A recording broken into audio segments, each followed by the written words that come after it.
أكبر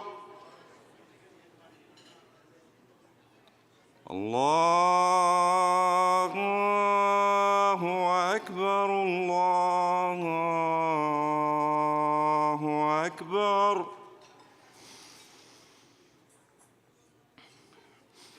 أشهد أن لا إله إلا الله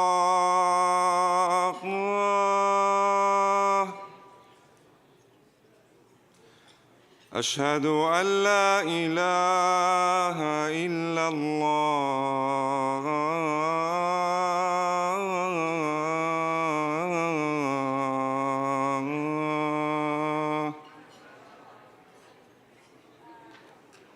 أشهد أن محمدًا رسول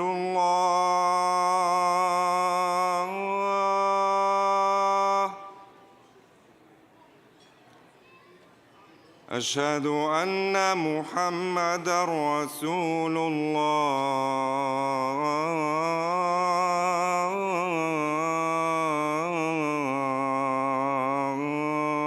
الله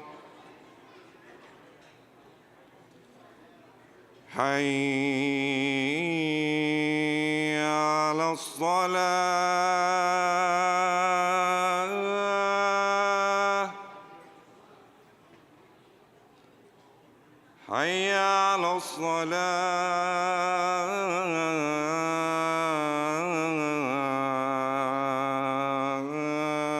الصلاة حي على الفلاح حي على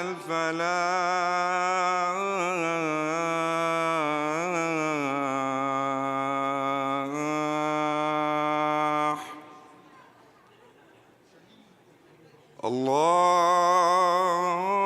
الله أكبر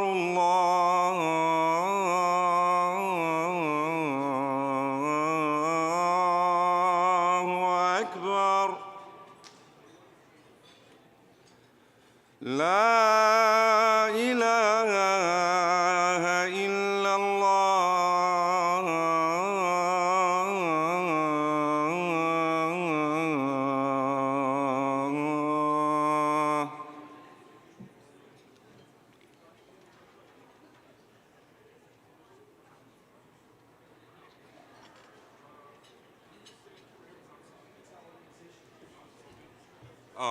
Ladies and gentlemen, there is a prayer room outside, so for the prayer room is outside.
Assalamu alaikum wa rahmatullahi wa barakatuhu. We are going to start our program in 5 minutes. Please make your way to your table. Again, we are going to start in 5 minutes. Assalamu alaikum.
Assalamu alaikum. We're going to start in 2 minutes, inshallah. 2 minutes. Please find your seats. We're going to start in 2 minutes. Thank you.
Assalamu alaikum.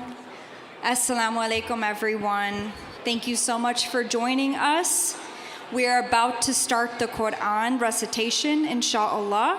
For those of you who are not Muslim, it is really important that we're completely silent during this time. It's very respectful to be quiet when the Quran is being read. Thank you so much. We're going to start in 1 minute, inshallah. 1 minute.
السلام عليكم ورحمة الله وبركاته. If we can have silence, please, before we do the tilawa, inshallah. جزاكم الله خيرا.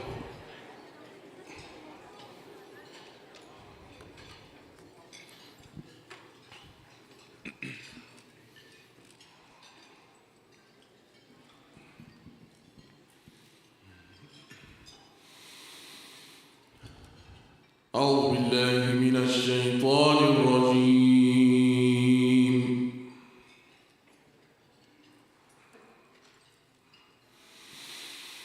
بسم الله الرحمن الرحيم.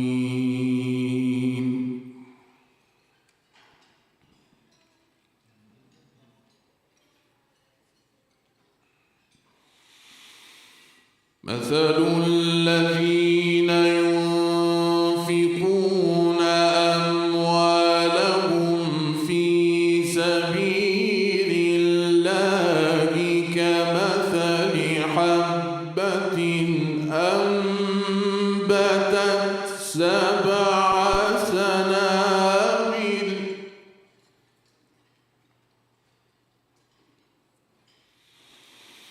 كمثل حبة أنبتت سبع سنابل في كل سنبلة 100 حبة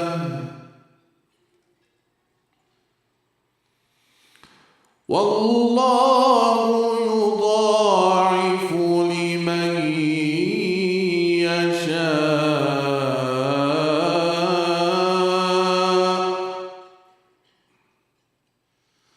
والله واسع عليم.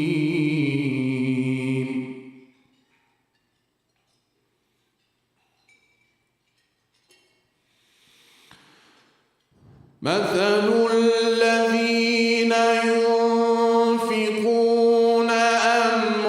أموالهم في سبيل الله كمثل حبة أنبتت سبع سنابل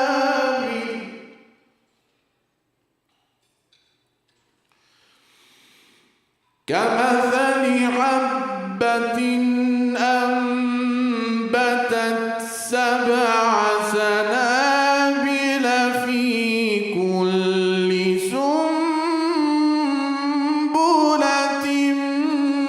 100 حبة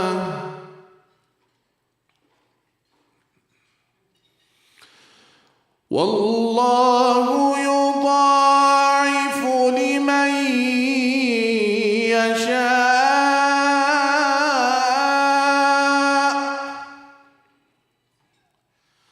والله واسع عليم.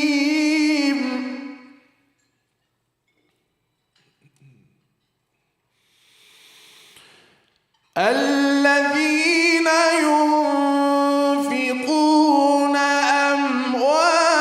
أموالهم في سبيل الله ثم لا يتبعون ما أنفقوا منا ولا أذى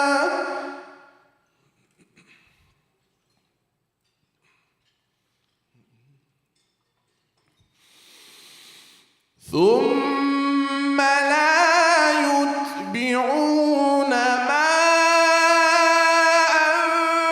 أنفقوا منا ولا أذى لهم أجرهم عند ربهم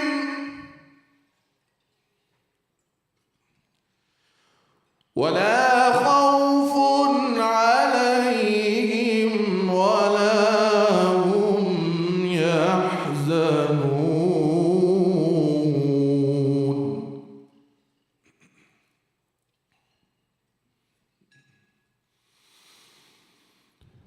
الذين ينفقون أموالهم في سبيل الله ثم لا يتبعون ما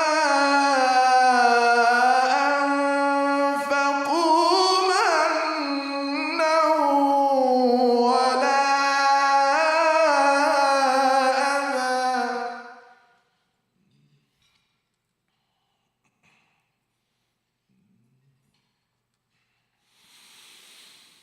ثم لا يتبعون ما أنفقوا منا ولا أذى لهم أجرهم عند ربهم ولا خوف عليهم ولا هم يحزنون.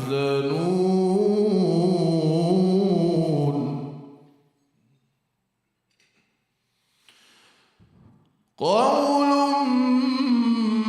معروف ومغفرة خير من صدقة يتبعها أذى.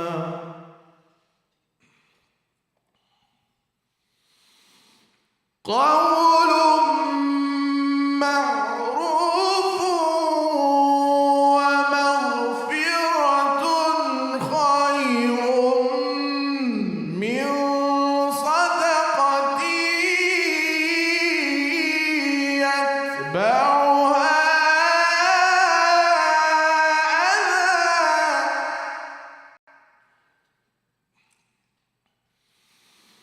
قول معروف ومغفرة خير من صدقة يتبعها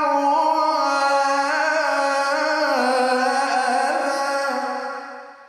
والله غني حليم. صدق الله العظيم.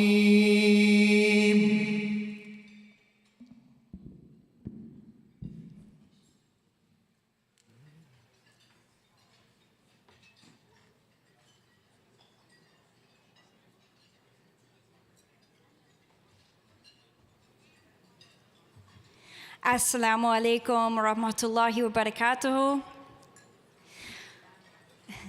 Assalamu alaikum. Peace be with all of you. And good evening on behalf of our board of directors, our staff, and our interns of CAIR-Chicago. It is an honor to welcome you to our 2024 annual gala. It's so wonderful to see all of you out in the crowd. Once again, we have a full house, mashallah. We're really excited about that. Thank you all for coming out. You believe, as we do, in standing up to hate and not backing down. You all inspire us. We'll hear from amazing speakers tonight who work harder than they speak. We'll watch a short film, we'll enjoy dinner, and we'll ask you to open your hearts and your wallets to help us keep doing this work. And together, we'll reflect on where we are and where we're going. It's so difficult right now to find the words for what has happened to our community and what has happened to Gaza in the past 12, almost 13 months now. The collective trauma that we have all experienced has deeply affected each of us in different ways. The emotions change, right? Some days it's pure anger, some days are pure grief, and most are a mix of both. There are so many times this past year that I've wanted to give up because it seemed easier to accept than to do the long, patient work of organizing. But I knew that's what needed and still needs to get done. If we don't organize, then we cannot expect to get anywhere. I'm going to say that again. If we don't organize, we cannot expect to get anywhere. So I tapped into what my heart was telling me to do, which was to keep on trying. I had extremely frustrating calls with my congressman in his office. And even though he had shown time and time again that he was unwilling to move, so I went more local. I kept showing up to Chicago City Council with youth organizers. Julia Ramirez, thank you. Byron Sigcho Lopez, thank you. Thank you to all of our allies in City Council. Delia, thank you, and Congress. And by midwinter, I was so exhausted, but I kept going. The city of Chicago had passed a ceasefire resolution committing ourselves and our great city on the side of humanity. We cannot even begin to describe the outpouring of love and solidarity that we have felt from each and every one of you and from all of our friends at City Hall and Congress. And the most fascinating part to me is to see the culture changing in real time. More and more people are joining us on the streets on the side of humanity and protesting against this brutal genocide. I look around this room and my heart is overjoyed seeing the support from our mosques, our interfaith organizations, our community organizations, our elected officials and staff, and all of our allies. The diversity in this room reflects the best of our community. Tonight, we will reaffirm our commitment to never, ever stop fighting for you. We promise to show up, to speak up for all of those who face hate and injustice. On your table this evening are a few items. The program booklet, which shows you an outline of tonight's program, the dinner menus on there, and our wonderful sponsors who made this night possible. Thank you, Jazakallah khair. And 3 ways that you can donate throughout the night, so please take a look at that. You also have your annual report, our annual report in front of you. That gives you insight into our year, and our donation envelopes that you can use throughout the evening. All of the CAIR-Chicago volunteers are wearing a light blue scarf, so as you give throughout the evening, you can feel free to hand it to one of the volunteers in a blue scarf. And it is an honor to introduce you to our first speaker of the evening, Wissam Shahid. Wissam Shahid is a first-generation Palestinian American from Chicago, Illinois, and we have some news to share about him.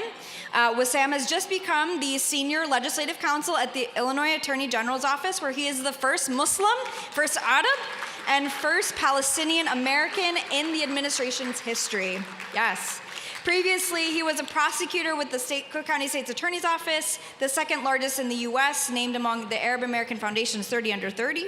Wissam recently gave a TEDx talk on criminal justice reform. Quote, does justice always require a conviction? He also served as the finance director for the first Muslim and Palestinian American elected to the House Legislature in 2023 and holds executive roles with the ACLU of Illinois, the Arab American Bar Association, the Muslim Bar Association. Okay, Wissam, we get it. You're great. Okay, we get it. The Arab Business Professional Association and the AB Korkor Mental Health Foundation. MashaAllah, give it up for Wissam Shahid.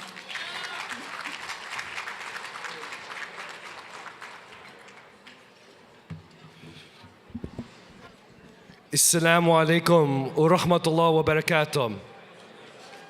Let's do that one more time. Assalamu alaikum wa rahmatullahi wa barakatuh. Before we begin, I'd like to take a moment of silence for all the lost lives in Gaza, Lebanon, Yemen, Syria, and all over the Middle East. Many of the people in this room have lost their own families, have lost their own homes. Let us take a moment of silence and honor the memory of those we've lost this past year.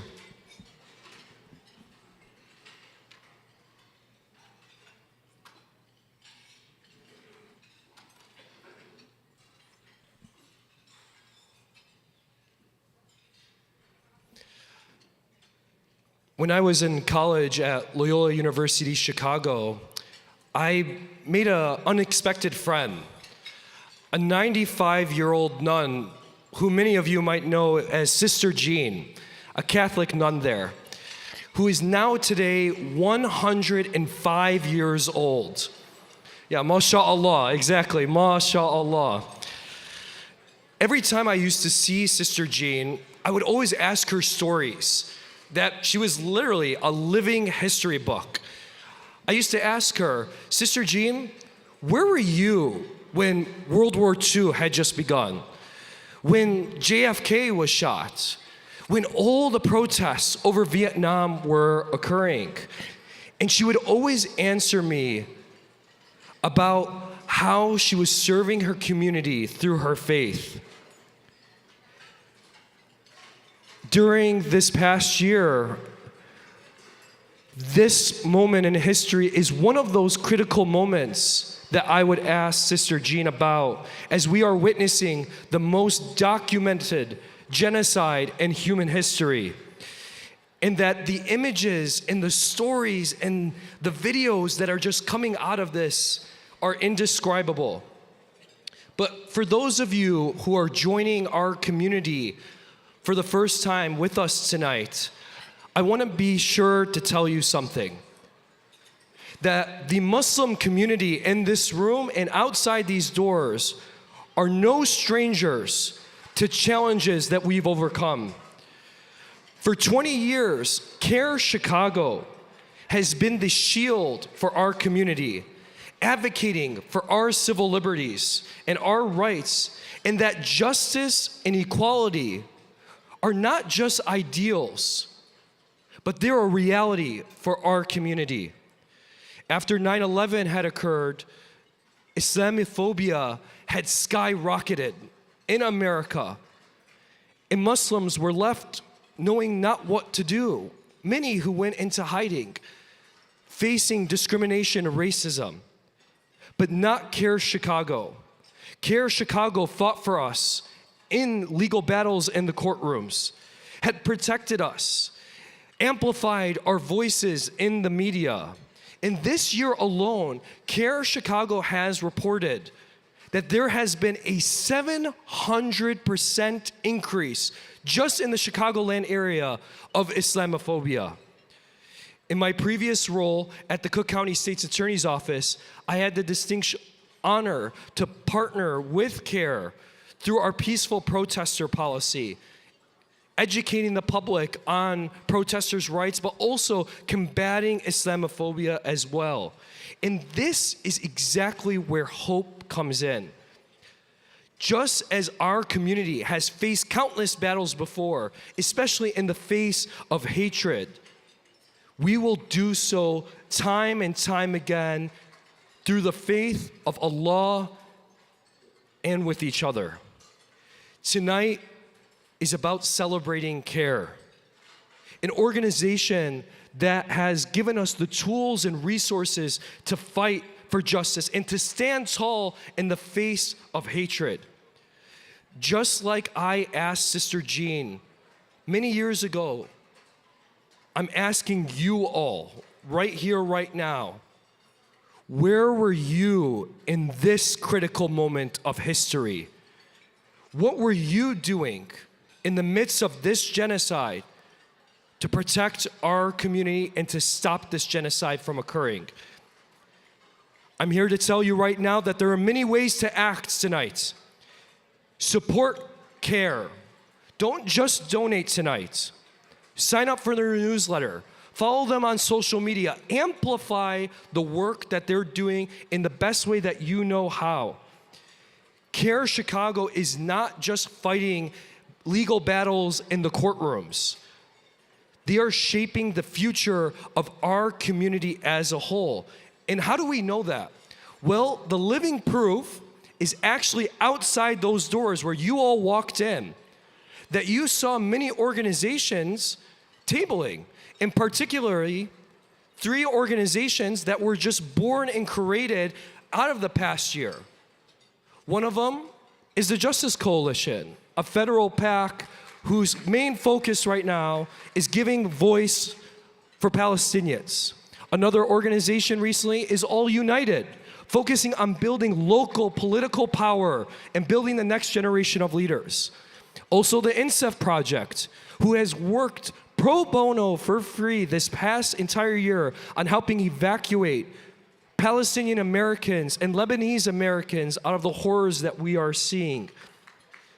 Let's give a round of applause for these three organizations and all the other organizations that are doing the work.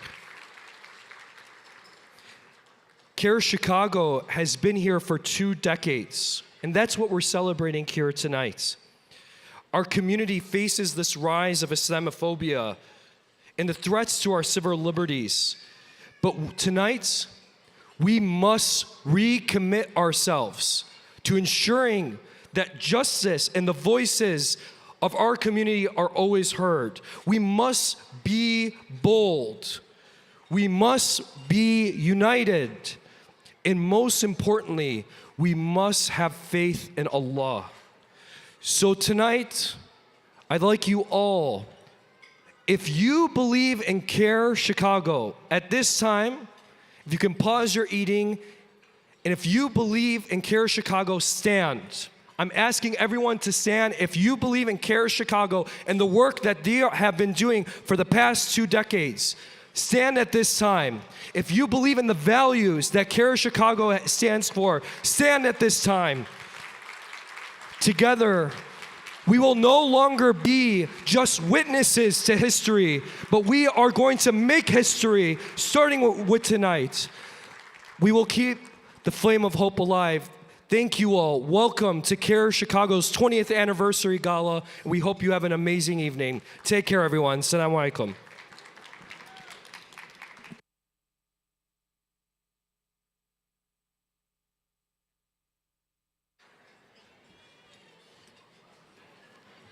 Thank you so much, Bassam. It's going to be my pleasure to introduce Hannah Jube, the Chief of Staff for Secretary of State Alexei Giannoulias.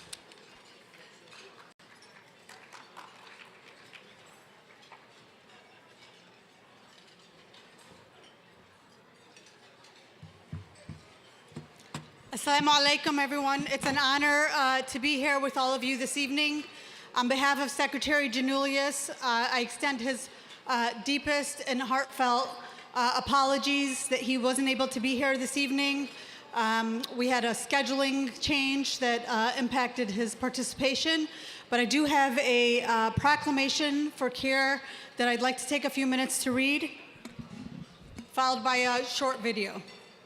Whereas Illinois Secretary of State Alexei Giannoulias congratulates the Council of American Islamic Relations on the occasion of its 20th anniversary. And whereas CAIR-Chicago was founded in 2004 as a local chapter of the National Council of American Islamic Relations with the mission to defend civil rights, fight bigotry, and promote tolerance, and a vision to attain equal opportunity for and normalize the image of Muslims in America. And whereas since its founding, CAIR-Chicago has grown into one of the state's most prominent civil rights organizations. Whereas CAIR-Chicago has provided invaluable legal advocacy and representation to individuals facing discrimination. Whereas CAIR-Chicago has been a beacon of hope and empowerment for many. Whereas CAIR-Chicago's work exemplifies the highest ideals of service, demonstrating an unwavering commitment to protecting civil liberties, promoting social justice, and defending the rights of all Illinoisans.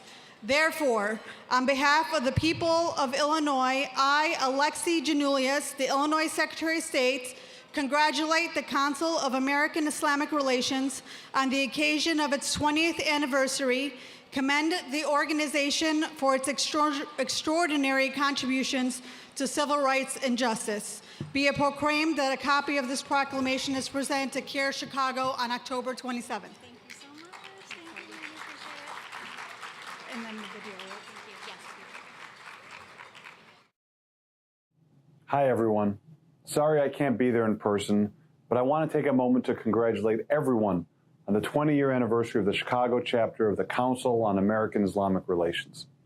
This celebration is a testament to the staff and volunteers who have tirelessly pursued CAIR's mission to defend civil rights, fight bigotry, promote tolerance, and attain equal opportunities for Muslims in America.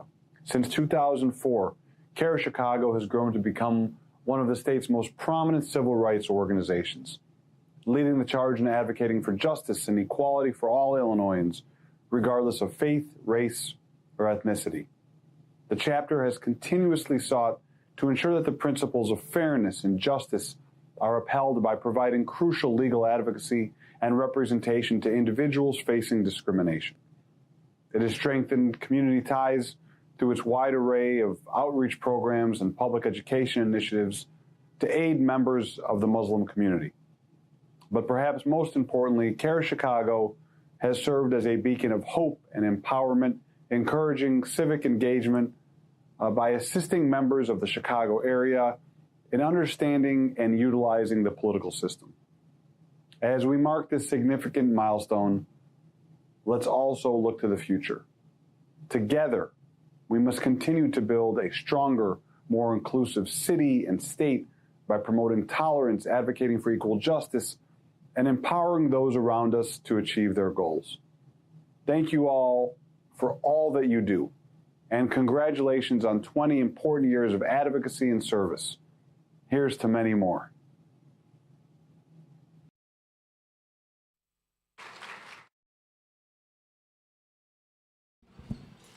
At this time, we're going to introduce one of our favorite Congresswomen of all time, the daughter of a working-class Guatemalan immigrants, and Congresswoman Delia Ramirez, who is an accomplished legislator, social service director, community leader, and coalition builder, who has dedicated her life and career to advocating for working families. She proudly represents Illinois' 3rd Congressional District as the first Latina elected to Congress in Illinois. That's right, give a round of applause for our first.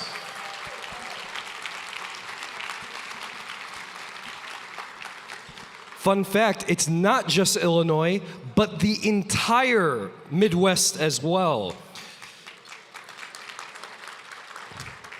She currently serves on the Committee for Veterans Affairs and is vice-ranking member of the Committee of Homeland Security. In Congress, Representative Ramirez is building on a bold and people-focused agenda she has championed during her time as a Congresswoman.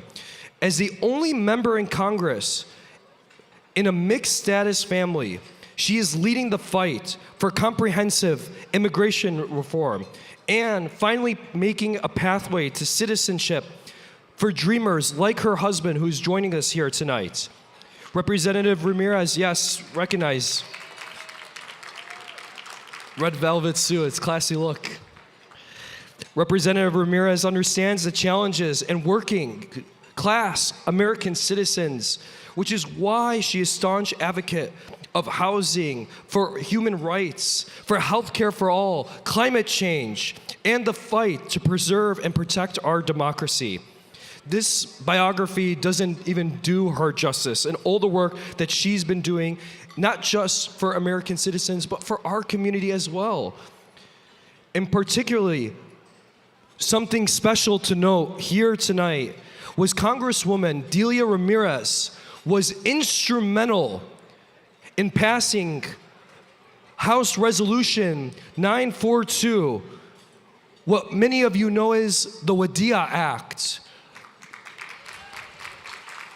The young child who was taken from us, robbed of us, here in the Chicagoland area. As you can tell, this bill and Congresswoman Delia Ramirez's work honors his life and recognizes the threat of Islamophobia on a national scale. Everyone, please give a round of applause and welcome Congresswoman Delia Ramirez.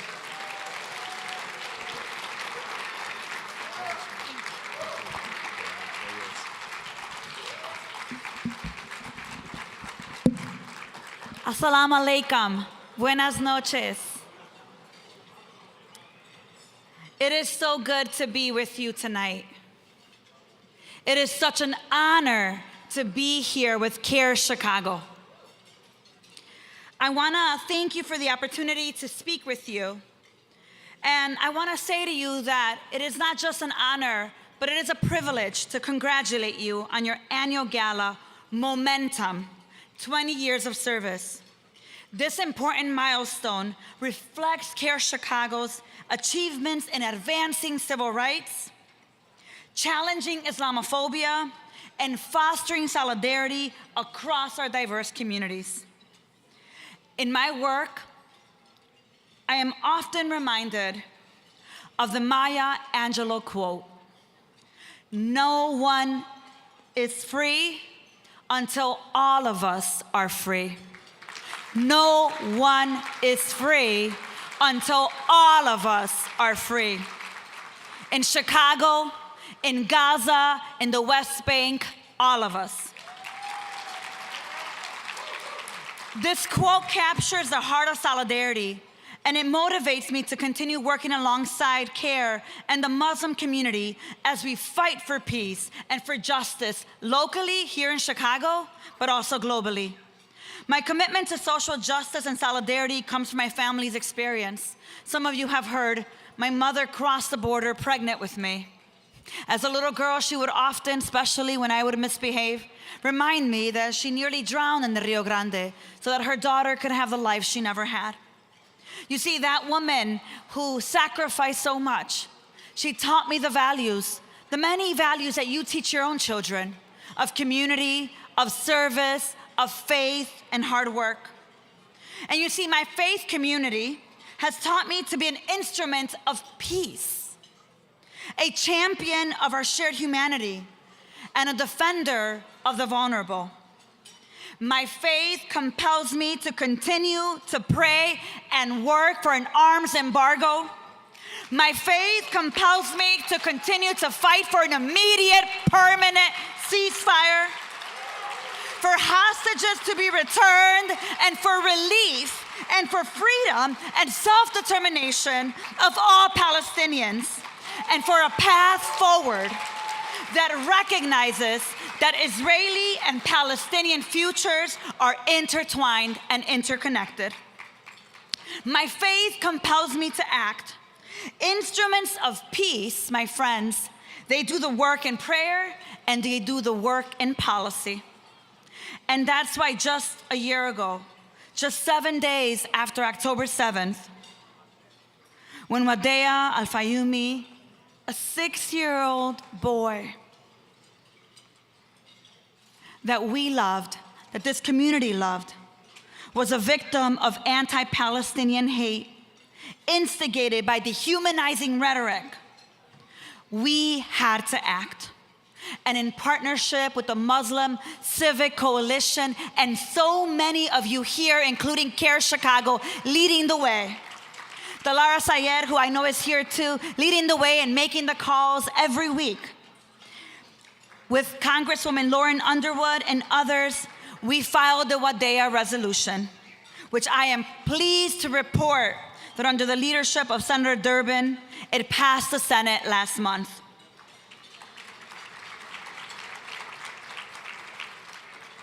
But you and I know we still have so much more to do. And that's why I'm going to work endlessly so that Speaker Johnson follows the Senate lead and brings the Wadea resolution that has more than 50 co-sponsors in the House to a vote immediately after we get back in November. Because friends, the Wadea resolution recognizes the life of Wadea.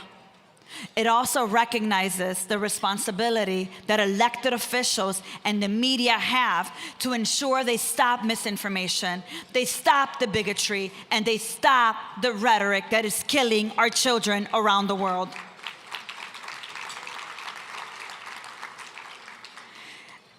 And folks, speaking truth to power is what you know how to do. Speaking truth to power even when my legs shake is what my mother taught me to do. And so I will say it, and I will say it loud and clear. While our nation remains complicit in the escalating violence in the Middle East and silent in the face of hate crimes here at home, because US-supplied bombs continue to kill women and children and lead to mass loss of civilian life and violation of international law, because over 42,000 Palestinians, including 16,765 children and over 2,500 Lebanese people have been murdered, we know that we are living times that test our hope and test our resolve.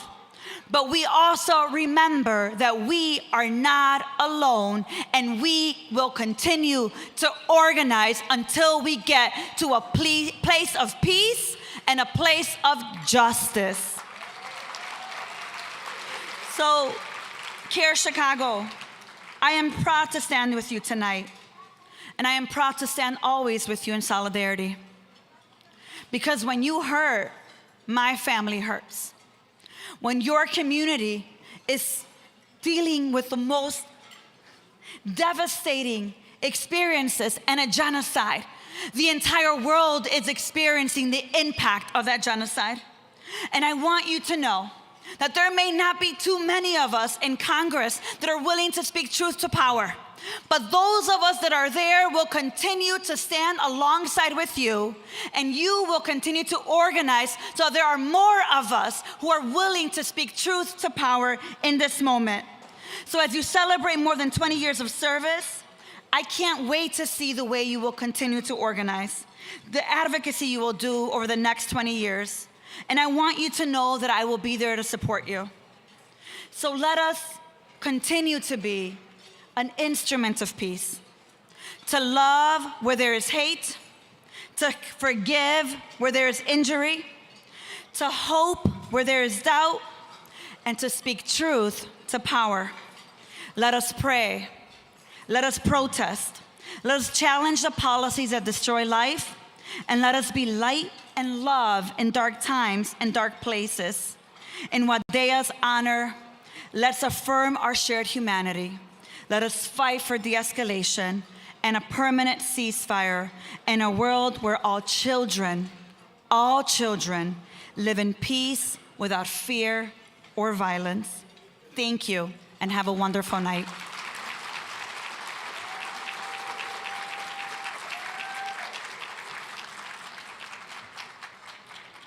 Thank you so much, Delia. You're one of our inspirations.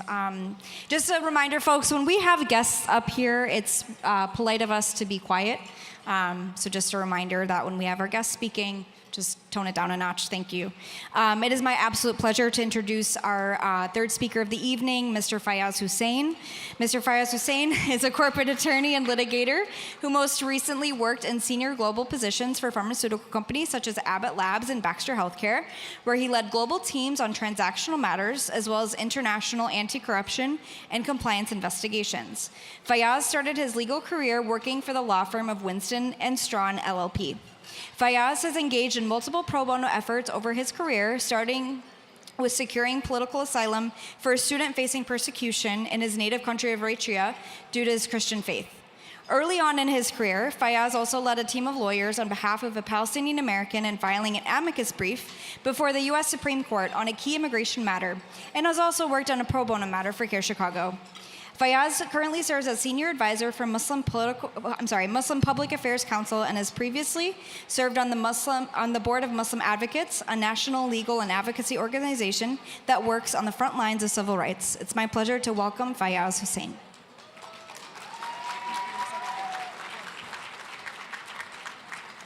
All right, Assalamu alaikum, everyone. I've been put in the politicians are speaking in this section, so maybe I have a future career in politics, inshallah. We'll see. I'm joking. I'm never going to run. In any case, my time is short. I'm extremely privileged to be here. And when Ahmed asked me to speak, I was extremely humbled. I'm not on the board. I'm not in any committees. I literally am just an average community member. My wife and I don't support CAIR-Chicago because it's one of the most strategic, top-tier organizations in our country. And I say that like without any unequivocally. Given that I'm a lawyer, I of course prepared 30 minutes worth of remarks and opening, presenting evidence. I have a lot of friends who are lawyers, and closing arguments, and I had 30 minutes of prep.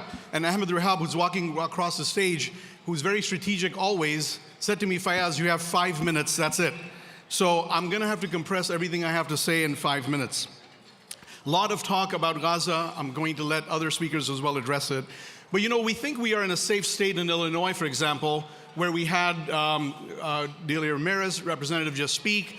But did you know that Illinois was the first state in the US that passed an anti-BDS law? Literally the first state in the US to pass an anti-BDS law. So what they're saying is that if you want to do business with the state of Illinois, if you're a contractor trying to make a living with the state of Illinois, you are prohibited from practicing your work, your livelihood, unless you certify to the state of Illinois that you're not boycotting Israel. Absolutely ridiculous. Yes, it's boo, it's un-American, it's absolutely against the First Amendment. We were the first state. 38 states now have adopted that policy, those laws. Absolutely ridiculous. And now they want to take this to the federal level. They literally want to pass laws and compel executive agencies to say that if you are deemed an anti-Semite, that is, you just criticize Israel, you will have consequences at the federal level. As a lawyer, I don't know what else is the most anti-First Amendment as there is, but it takes a lot of work, it takes a lot of money, it takes lawsuits. And CAIR-Chicago is one of the few organizations that actually files proactive lawsuits. They don't wait for defense, they don't wait for us to get jailed, for us to go behind bars. They literally go out and file lawsuits. They recently filed a lawsuit against Canary Mission. It's the #1 organization that doxes our community. What Canary Mission has been doing since 2014, and this is really important, and I want you guys to hear me. What Canary Mission has been doing since 2014 is it compiles data and information on anybody they deem to be anti-Semitic according to their definition, which includes, of course, criticism of Israel. They publish it on a website, and then when employers are doing background searches, if you happen to be on their judged list, you won't get hired. It's absolutely ridiculous. CAIR-Chicago, Ahmed Rahab, Maggie, legal director, thank you for filing a lawsuit. I don't care if we win. I don't care if we win that lawsuit, whether it takes 10 years. What I care about is they filed the lawsuit because Canary Mission is going to think twice, 3, 4 times again before they put somebody on there and defame and slander them. That's what we need. We need to punch them hard and not hold back. That's what we need, and that's what CAIR-Chicago does. You know, America has a history of extreme racism. We are still privileged to be here. I wouldn't want to be doing this work in Saudi Arabia, neither would Ahmed Rahab, or speaking out like this. But still, we have to remember, America treats all its minority communities the same way. Whether you're Chinese, whether you're Latino, whether you're Jews, Italian Americans, Irish American, Catholic churches were burned down in the United States. When John F. Kennedy was running for president, there was a question whether he could be loyal to the United States Constitution because he was a Catholic. What did all those communities do? They stepped up, they fought back, they protested in the streets, and they filed lawsuits. Our community needs to do both. We can't just do one or the other, and that's what CAIR-Chicago enables us to do. Now, the worst of it was saved for, of course, the Native Americans and the African Americans. Their fight continues every day today in the streets and in the courtrooms. You all know Rosa Parks, right? People know Rosa Parks? Rosa Parks was the lady who refused to give up her seat on a bus in Alabama because she refused to stand up and give up a seat that actually was reserved for colored people. She was sitting in the colored people section, but when the white folks section got filled, the bus driver, under the law back then, had the ability to come to her in a colored people section and tell her to please get up and go back. That is how ridiculous the laws were back then. In fact, if the colored people, quote, couldn't even come inside the bus in the front door if white people were seated in the first few rows. They had to pay their fare, get out, and come back through the back of the bus. That's how ridiculous the laws were. Well, what do? They protest, but also NAACP filed lawsuits to fight back and take their rights. Sorry if I'm shouting, but I don't know if people back there can hear me. You know, we all have this image of Rosa Parks as being this old, feeble lady who was tired and just didn't want to give up her seat. I'll do my best to read without my old man glasses. So here's what she said. She said, "People always say that I didn't give up my seat because I was tired, But that isn't true. I also was not old, although some people have an image of me being this old lady. I was 42. No, the only tired I was tired of giving in. The only tired I was tired of giving in. So on behalf of our community and behalf of CAIR-Chicago, I'm here to tell you that our community is tired. The only tired we are tired of being told that we are terrorist sympathizers when all we are asking for peace.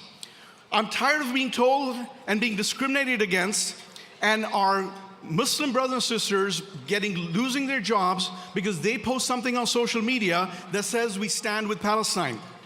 I'm tired of our kids getting doxxed on streets. Kids at Harvard, the best of our community, are getting doxxed. Their offers are being rescinded, including at major law firms, including my own law firm rescinded an offer. Because all these students did was try to exercise their First Amendment rights. We're all tired of that. And finally, we're tired of these folks simply saying that if we criticize Israel, that we are anti-Semites. No, we're not. No, we're not. We are simply human beings exercising our rights with humility. We are simply asking them to give us equal rights as citizens. Imagine if you criticize the leader of Saudi Arabia, you'd be considered an anti-Saudi and wouldn't be getting a contract. If you criticize the leader of France, you could do anything you want, but except when it comes to Israel. So at the end of the day, yes, I'm very politically depressed, and if I'm speaking up in an agitated manner, it's because I am depressed. I get up every day, I'm afraid to look at the phone to see what's happening to our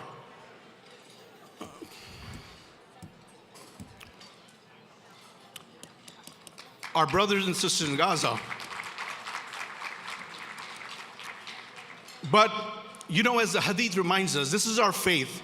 Even if Prophet Muhammad, peace be upon him, has said, even if you know that the end of days are upon us, even when you know that the day of judgment is upon us, it has been decreed, and you are about to plant a tree, a little sapling, you are asked to plant that, even then you know that the end of days, the world is upon us. That's the kind of hope that's required of us. It might take 70 years, it might take 100 years, I don't know, but it takes hope, which CAIR-Chicago gives us, and it takes action, which CAIR-Chicago gives us. And that's why my brother Ahmed, from another mother, Egyptian, that's why we are doubling down on our investment in CAIR-Chicago. We love you for the work you do, and you never have to thank any one of us. We have to thank you for everything you guys do. Thank you, and please join me in sowing the seeds, and let's support CAIR-Chicago. Thank you. Assalamu alaikum.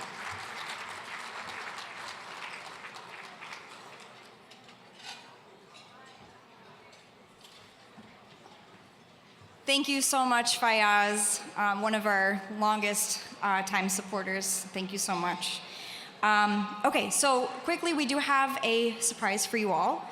And just a reminder, as speakers are speaking, it's rude to talk when they're talking. So we'll give you a break for dinner and to chat with each other in just a bit. You guys are chatty. So we'll do that in just a bit. But just first of all, I would like to introduce, we're gonna play a short video. Kareem Muhammad. Kareem Muhammad is an ambassador of Palestinian children to the United Nations. Before the genocide, he largely advocated for Gaza's children's rights to education. He has over 500,000 followers on Instagram and 10 million plus views. He has been documenting his life in Gaza as a social media photojournalist. And here is Kareem's message to us tonight. Thank you. After 380 days of war, we're still suffering here in Gaza. Every day and every minute and every second. But they will never be able to destroy our hope. So I wanted to tell you, your support, your donation, you're spreading our voice, our message to the world. It's very important as a survivor and believer in Gaza. I wanted to tell the world that we have a right to complete our dream. I'm Kareem, and I'm still alive in Gaza. Jazakumullahu khairan, and may Allah bless you.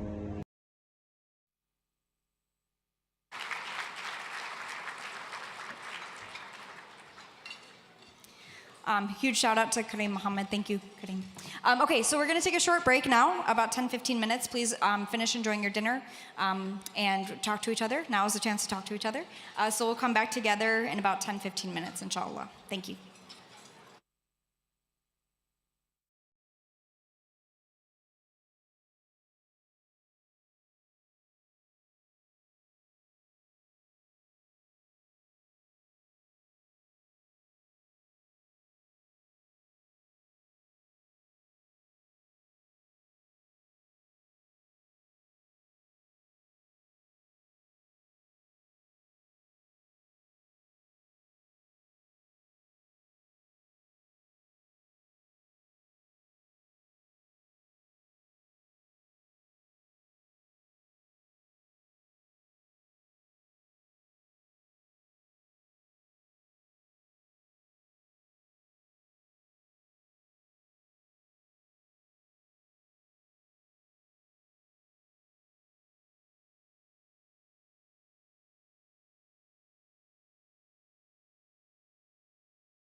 At this time, the dinner portion has concluded, and a video is about to play, so we ask you to take your seats out of respect for the hard work that the Executive Director, Ahmed Rehab, and his team have done to put together for this video. We ask you all to take your seats, observe in silence as the video plays. Thank you so much for those of you concluding, taking your seats. The video is going to start playing with or without you all sitting down, so I really encourage you all out of respect to have a seat. Thank you so much. Maggie, thank the sponsors. Let's go. Yeah, it's a tough crowd. No, they're sitting. Okay. Assalamu alaikum. We hope that you guys enjoyed your dinner. Thank you all so much again for being here. Go ahead and find your seat as soon as possible.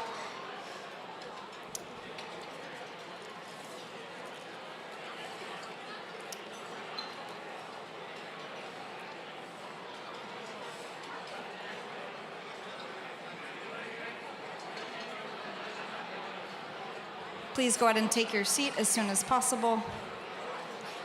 Give me my laptop.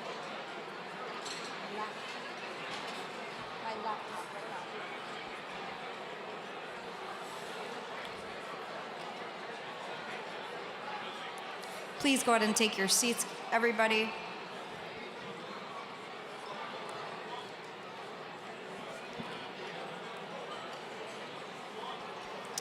At this time, I'd like to thank our sponsors.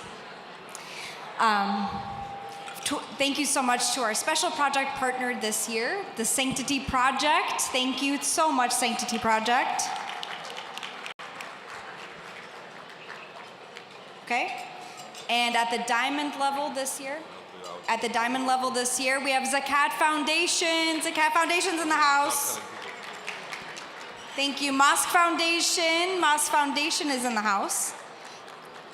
The Mecca Center, they have their fundraising dinner, but thank you so much to those of you from Mecca who are here. Thank you. All right, and the Islamic Center of Naperville. You guys in their house, thank you. And once again, I'm just gonna ask everyone to have a seat. Everyone to have a seat so we can continue our program. Okay? At the gold level this year, thank you so much, Islamic Foundation North. Woo! Thank you so much to MCC, the Muslim Community Center.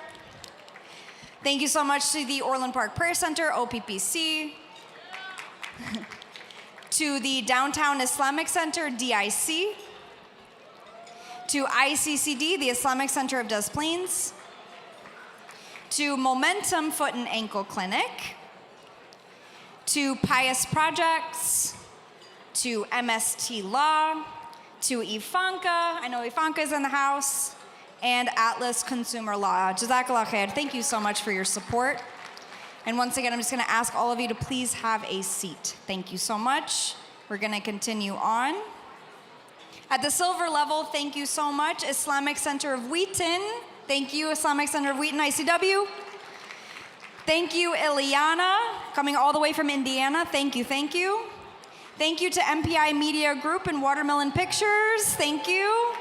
And thank you to the American Muslim Community Organization, AMCO. Thank you so much. And at the bronze level, thank you, PETA Inn. Thank you, Hughes Sokol Piers Resnick Dime. Thank you, Fawaz Knutz Muntada. Yes. Thank you, Amanda Saturna. Thank you to the Aman Fund, to American Islamic College and their guests. Yes, and their guests, we have 2 tables of the Indonesian Federation students that are here all the way from Indonesia. We're so honored to have you as our guests. Thank you. To Universal School in Bridgeview, thank you for educating our youth. To the Becca Center, the Bosnian Educational and Cultural Center of America. To Saba, as always, Saba is so organized, sent me their guest names like 3 weeks ago. Thank you for always being on top of it. To Ilman, the Illinois Muslim Action Network. To ICNA Relief. And with us tonight, we are so humbled and honored to have Hanan Shaheen with us, the mother of Wadia Al-Fayumi. It's overwhelming. And thank you lastly to Hayat Clinic at the bronze level. So to showcase our work of what we've been doing for, friends and supporters. So our friends at CIOGC, thank you. Our friends at the Muslim Civic Coalition, always a wonderful partner to us. At Iman Central and Rami Nashashibi, Alia Bilal and crew. The Selden Institute and to Watermelon Pictures, thank you all so much. And I'd also want to thank all the elected officials who are here, Byron Sigto Lopez, Julia Ramirez, Delia Ramirez, who's already been here, but if you're an elected and you're here, thank you so much. Jonathan Jackson, Abdel Nasser Rashid. Remembering everyone is not possible, but thank you so much. So right now we will need full silence because we are about to enjoy the documentary, so please sit back, relax, be quiet, and enjoy the short film.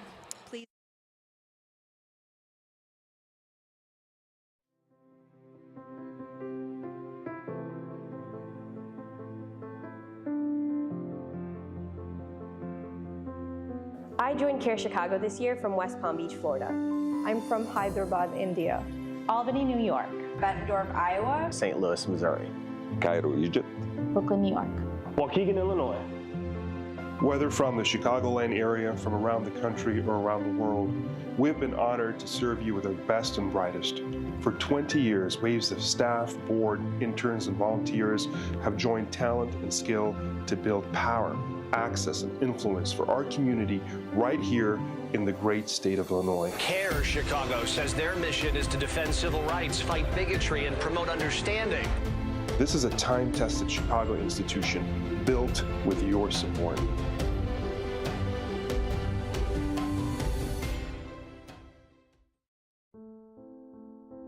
So my family's from Gaza. From the beginning of the October 7th attacks, I couldn't eat, I couldn't sleep. My mind was constantly thinking about, my family, because I knew there was going to be collective punishment. Unfortunately, this is nothing new. I was nowhere near prepared. It's the worst destruction that I've ever seen. I mean, what's happening in Gaza right now is larger than life. It's an extraordinary moment in our human experience. This has been going on for over 75 years. History didn't begin October 7th. Pro-Palestinian voices are being heavily censored. There's a lot of consequences to, speaking up for humanity. People are losing job opportunities. People are losing their jobs, which is trying to, put fear in us and concealing what's going on in Gaza. CAIR-Chicago does a great job with stepping in and, stopping these bullies and, giving us a voice so we don't have to be censored. This, the remnants of his grandfather's home taken out by an airstrike. All of my family members who were killed were bombed or shot by Israel in the area they said was a safe zone south of Gaza. 209 members of my family and loved ones have been killed by Israeli bombs, including a 3-month-old baby. At CAIR-Chicago today, Palestinian Americans sharing their stories. If we don't tell our own story, someone else will, and they won't do it justice. Our role is to ensure that the truth of who we are reaches a public loud and clear. My hope in speaking to you all is to convey the humanity of the Palestinians. Every single healthcare worker that I've spoken to says, share our stories. CAIR-Chicago's communications department highlights the struggles and resilience of our community through media, humanizing the stories behind the headline. Students were in art class when he says the sub started randomly asking their nationality. I was the last person. I said I was from Palestine. Mahmoud says the substitute insisted on telling him and the entire 3rd grade class he and Hamas were killing children. Then I ran back to my desk. Then she raised her hand at me. Show me what she did. So like this. She disrespected my culture. There's a lot of Palestinians, Muslim people all over in different schools. The way she treats my kids, she can treat other kids same thing. This is not somebody that should be working with children. Since the overseas conflict, CAIR-Chicago says discrimination cases with students were mostly confined to college campuses. This is particularly concerning. This is terrifying. Illinois is home to the largest Muslim population per capita in the United States, and our community members have been facing just skyrocketing instances of hate crimes, instances of discrimination. And it's been an incredibly painful time for us with the tragic murder of Wadia Al-Fayoumi. This beautiful young angel, this young boy, 6 years old, was attacked and stabbed 26 times in the sanctity and safety of his own home.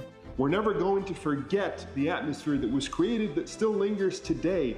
We're going to continue to fight it if, for the memory of Wadia alone, if, in order to send a message to the family of Wadia that your son was not taken in vain.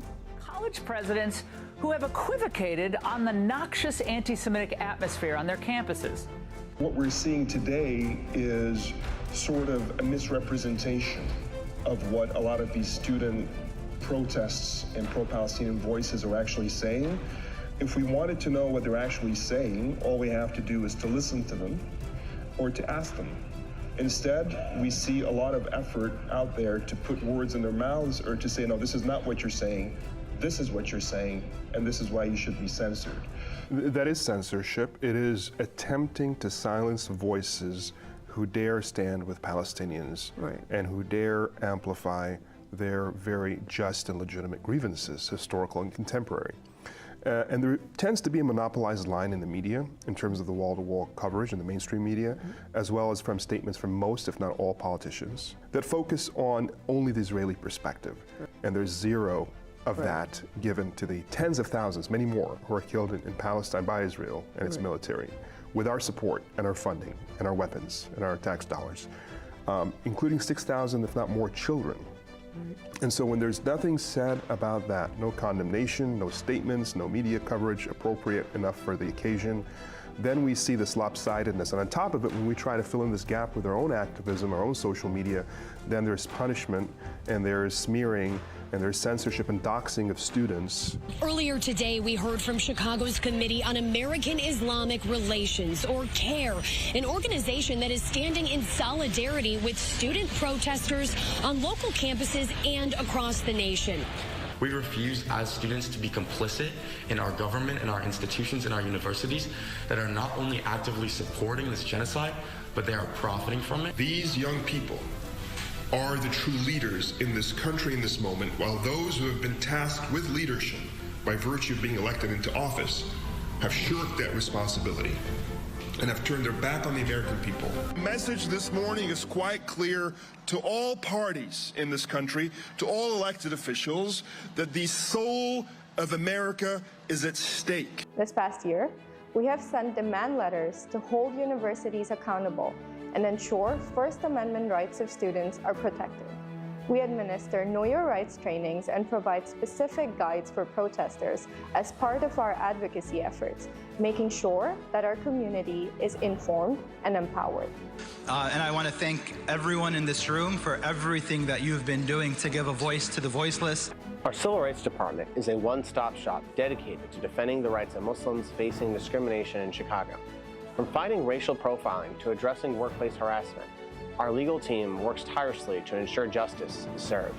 Janan Shahedi is a Georgetown Law graduate now taking legal action against the Foley & Lardner law firm in Chicago for allegedly discriminating against her when they rescinded her job offer. Post advocated again for Palestinian rights and to the occupation and upholding international law. The Chicago chapter of the Council on American Islamic Relations is now helping her pursue legal action against the law firm.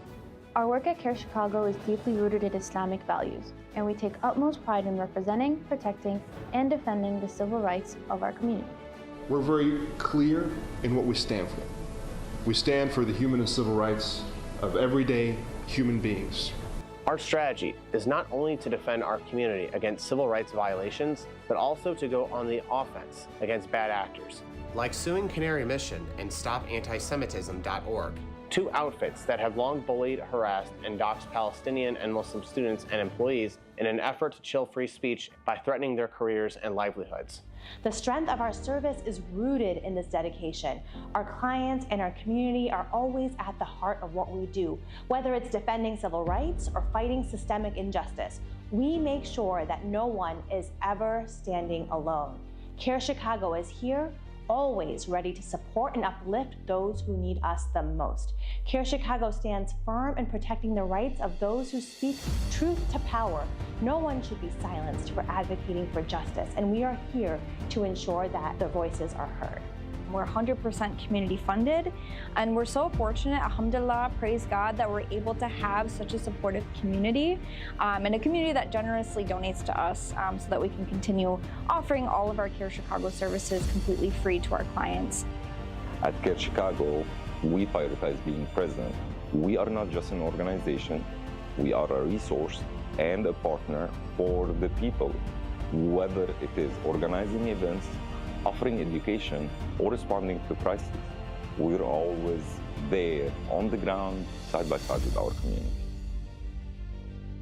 Grateful for Ahmed Wahab, who has done tremendous work in fighting against discrimination and advocating for the civil rights of Arab Americans and for Chicagoans across the city.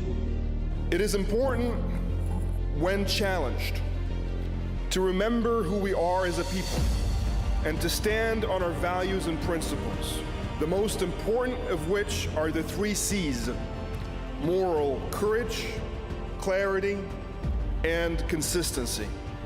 This organization is your institution, built to last, built to make a difference, not just for 1 year, 2 years, 5 years, 20 years, but for one generation after another.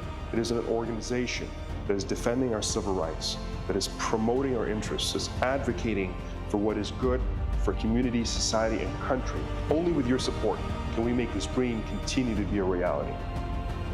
We can only do this together.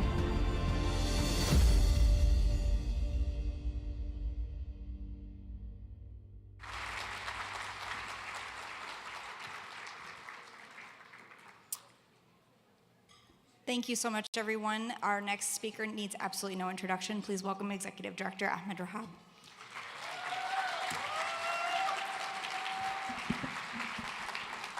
Assalamu alaikum wa rahmatullahi wa barakatuhu. Peace and blessings be on this great community and its great allies who are here in large numbers this evening because they understand that we don't just want this organization, we need this organization. This is not a work of luxury, this is a work of necessity. We need this organization because as good as we are individually, we have our lives, we have our careers, we have our families, we may volunteer, we may donate, but every single day, we need an entrenched institution that has built up its processes and that has the human resources and the funding and the know-how and the expertise and the willpower and your support to do the work when we can and even when we can't. We got to get up and do the work. MashaAllah, this community has been with us and behind us, the wind in our sails, for 20 years. I remember when we started with an idea, and it was a bunch of young people, myself, Yasser Tabbara, Dina Rihab, who's here, Christina Abraham, and I went to one of my mentors, Professor Sharif Basyouni, rahimahullah, one of the greats of the American Muslim community. This man's photo is on stamps around the world. He has 9 honorary citizenships. He speaks like 11 languages. He is considered the father of international criminal law. You cannot study law in any major university without reading his books. And he was a mentor to us, and we went to him and we said, we want to do this. And he smiled and looked at us and said, I'm going to give you 3 months. The work I do is hard. Community work is really hard. I'm going to give you 3 months. And alhamdulillah, here we are together 20 years later, going from strength to more strength, alhamdulillah. And when he realized after the first year that we meant business, he got right behind us, and he was our first keynote speaker, for those of you who remember, and remains our chair emeritus, rahimahullah. This community in all of its diversity, and it's very diverse. How many South Asians do we have tonight with a show of hands? South Asians. Don't be shy, I want to hear your voice. I want to hear your sound, because the others are going to outdo you. South Asians, where are you at? There we go. They're just very polite people, we know that. Now, the Arabs, you're going to hear a bit. African Americans in the house. MashaAllah. We have our Bosnians in the house. That's right. We have our Turks in the house. We have our Chicagoans in the house. Everybody from the Chicagoland area. That's right. This is CAIR-Chicago. It's here to represent us. We work locally, and from the local power that we build, we affect the national scene, because as everybody says, including the great organizer and leader, Linda Sarsour, who's here with us tonight, all politics, all community work starts locally. And 20 years ago when we began, it was a very different scene. It was post 9/11. It was difficult to see Muslim representation in the media. And if you saw Muslim representation in the media, it wasn't necessarily professional Muslim representation, quite frankly. And alhamdulillah, with your support and with the other organizations and the growth of our natural community, our natural evolution, we're in a place today where at least we can fight back.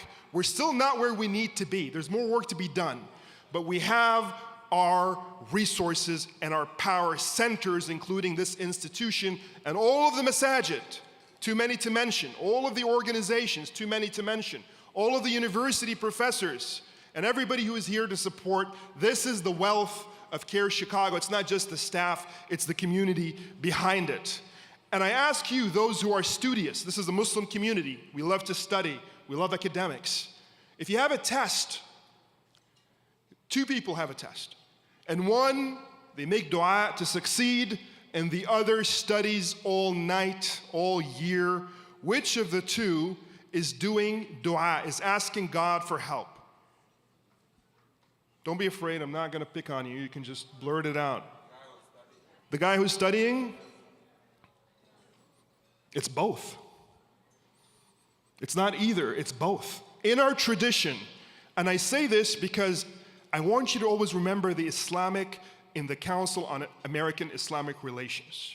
We are not an organization that proselytizes on faith. We're not trying to convert people. But we are built proudly in terms of our foundation on Islamic faith values. And here's what our tradition teaches us about the world, about life. That if you want God's help, you definitely raise your hands and you supplicate. You ask for God's help because you acknowledge that the true and only power is with Allah ultimately, regardless of what you do or don't do. La hawla wa la quwwata illa billah. When we say it, we mean it. And I'll get back to that in a second. But also, the same God who said, ask me, said, ask me in two ways, in your words and your piety of your heart, because words are not enough, it's the piety behind it, but in your work, ask me. There's dua al-qawl and dua al-fa'l. The supplication of words and feeling, and the supplication of get down and do the work hard, make it happen. This organization is about dua al-qawl. Every day when we go out there to push against injustice, we are making a dua through our work. Every day when we go in the media and push back on ignorance and silly stereotypes and poor narratives, we're making dua to educate people and open minds. Every day when we're in the schools or in our ally spaces working together to push against all of the racism and discrimination and violations of civil rights in the courthouses with our attorneys, all of that is dua al-qawl. We're saying, Ya Allah, help us overcome this evil. My friends, we need to put our foot down and start running along with talking and asking. We can't just be doing the prayers, because action is prayer.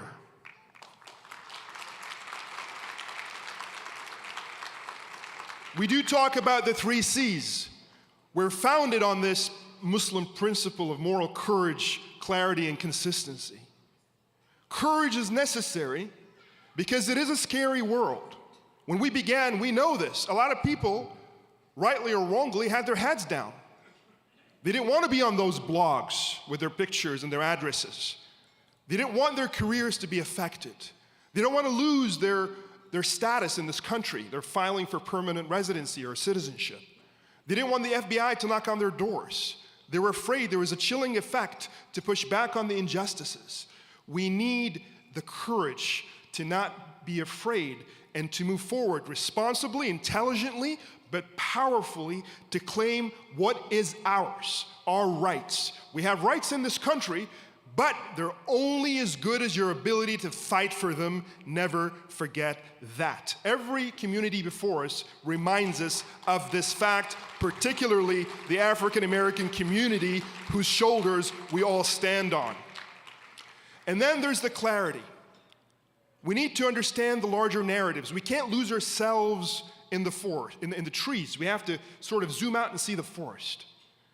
Last time I was before you here, I spoke about dehumanization as the thread that goes through all of the problematic needles in the world.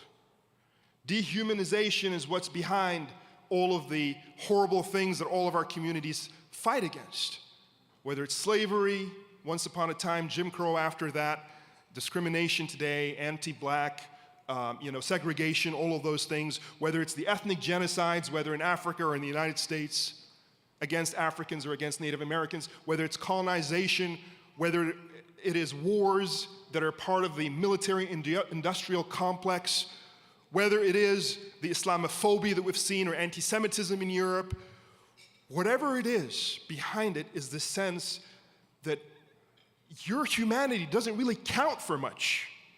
And so now I want to dig a little deeper and remind us that on the flip side of that is what we call the sense of superiority. And in this country, the deep disease that we ultimately fight against at CAIR-Chicago, and I'll say this loud and clear, is white supremacism and its iterations domestically and in the world. In the modern era, as the West, whether in Europe or the United States, meshed with the others, whether in their native lands or as minorities in the West, we have seen this narrative of white supremacism play out in the ways that I have described. Which brings me to the crisis of today, and it is not to be divorced from the crises of yesterday or, unfortunately, tomorrow. Because behind this stunning dehumanization and this stunning genocide against the Gazan population, the Palestinian population of Gaza, the wanton bombing of towns and cities and villages and neighborhoods in Gaza and Palestine, in Lebanon, and other parts of the Middle East, is this notion that this ground, this parcel of land, is okay to be bombed. These people are okay to die. These kids are okay to die of polio and disease, and their parents of a lack of water and overcrowding and a lack of medical supplies. It's okay. It's bad, but it's not terrible. They're not like us. Their lives are not worth as much as ours. So goes the unsaid refrain that we need to perk up and hear and push back against, because that's ultimately what it's about. And quite frankly, the problem with Zionism, among many, many problems, is its desire to regurgitate and appropriate white supremacist culture against Palestinians and in the Middle East. And so you see the same tricks, the same talking points, the same attitudes, the same sense of superiority, the same sort of looking at the victims as, well, they shouldn't fight back. They have no right to resist. A brown man or a black man or woman with a gun is a terrorist. A white person with a gun fighting for their freedom is a hero and a freedom fighter. That goes right back to that narrative of white supremacism, dehumanization, and we need to have that clarity, and it's a moral clarity. These are not talking points. This is not one-upping. And when I say clarity, I follow with consistency, because if it's the other way around, we stand on the same ground. If it is our side that has power and is abusing it to hurt other people, I'll stand with the victims, because we're not about a tribe.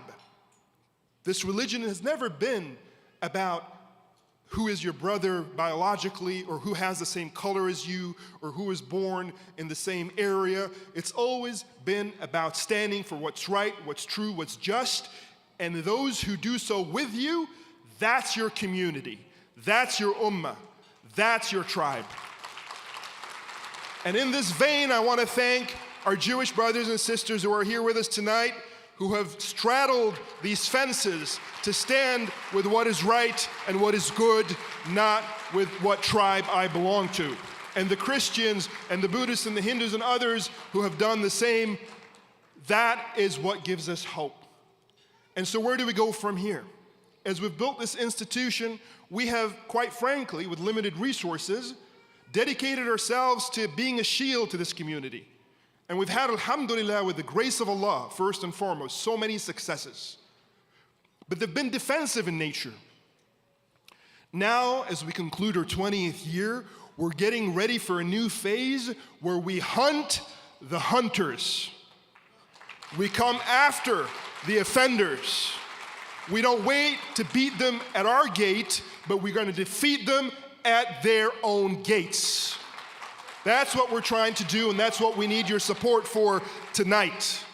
These are not just defensive lawsuits that we want to file, but lawsuits that go on the offense against those that we know are coming after our communities just to silence and censor and allow the horrible crimes to occur as a result. Whether it is Canary Mission, an organization that is a dark and nefarious organization. Few people know where they get their money, who runs it, but their consequences are pretty clear. They come after our students, our academics, and they attack them to silence them and ruin their reputation so that nobody hires them and they can never be listened to again. Why? Because they're criticizing white supremacy and dehumanization, and they want to silence those voices. StopAntisemitism.org, a new organization whose sole job is to dox those students and employees who dare stand for the human rights of Palestinians, so again, they can lose their livelihood and their path towards education. We are suing both of these organizations for the first time ever in the United States.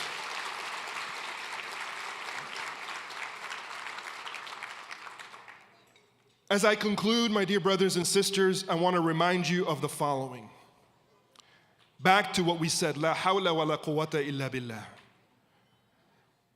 There is a reason, I believe, why I'm on this stage tonight. There is a reason why I believe I'm in the world.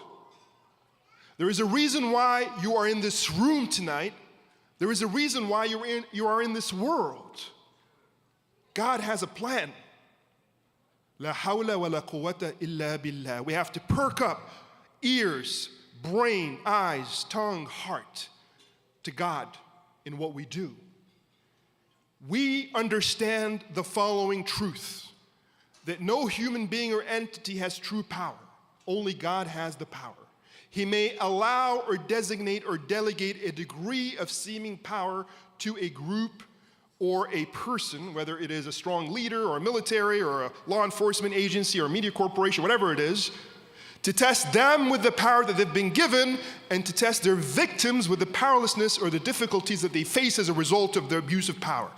Both are being tested at the same time in different ways. So we don't question why things happen in that sense. We don't have hatred and contempt.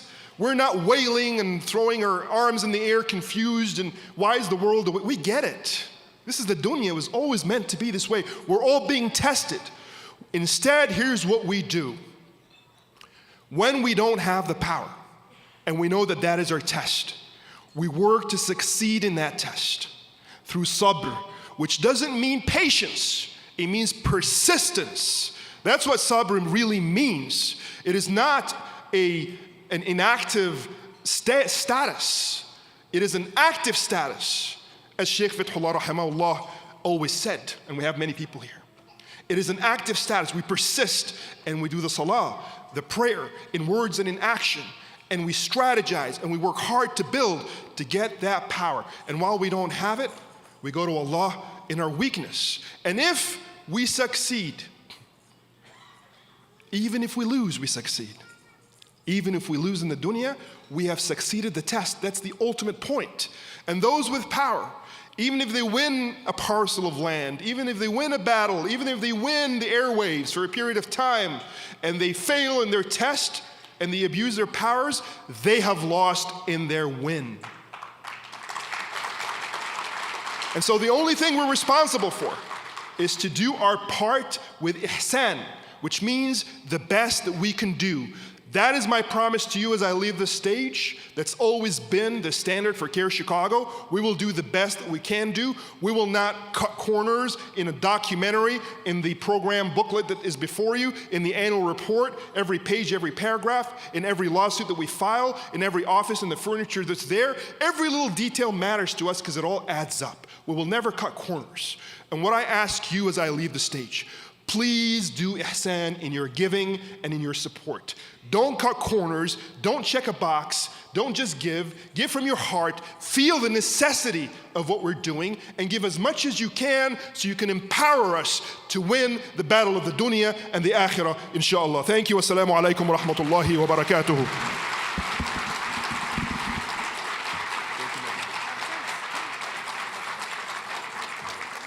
Thank you so much, Ahmed, for your words. Up next, it's going to be a tough act to follow, you guys, so we have to have pity on poor Shahir Raslan. Okay, so I asked Brother Shahir Raslan for a biography to introduce him. He refused, and he asked me to say Shahir Raslan from Syria and Atlanta. So please welcome Shahir Raslan. Thank you, Sister. Barakallahu feekum. Assalamu alaikum. The landing was so rough at your airport, I felt like a belly dancer. So, Assalamu alaikum. Welcome to Chicago, where there are continuously every weekend 17 fundraisings. Yeah, I've been here. So may Allah reward you for coming. May Allah accept from you.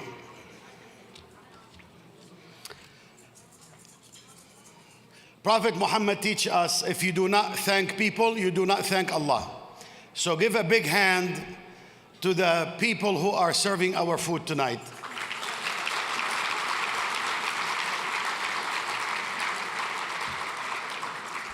I also want to appreciate and recognize a brother I met today, Dr. Mazen Qudaymi.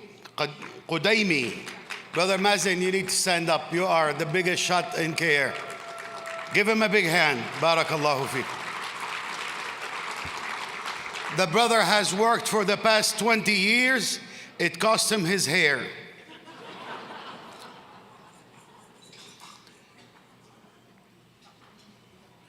The volunteers and all the members of CAIR, we would love to recognize you. The young people, please stand up, everybody. All the CAIR, MashaAllah.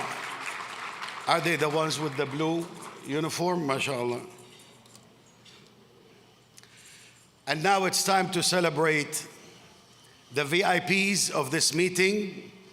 This is to empower Muslims, and I would like to celebrate and recognize those who came, and I call them the VIPs. Please, if you are not a Muslim, stand up. We want to recognize you. If you're not, all the Jewish brothers, all the Christian brothers, all of you, yes. Give him a big hand.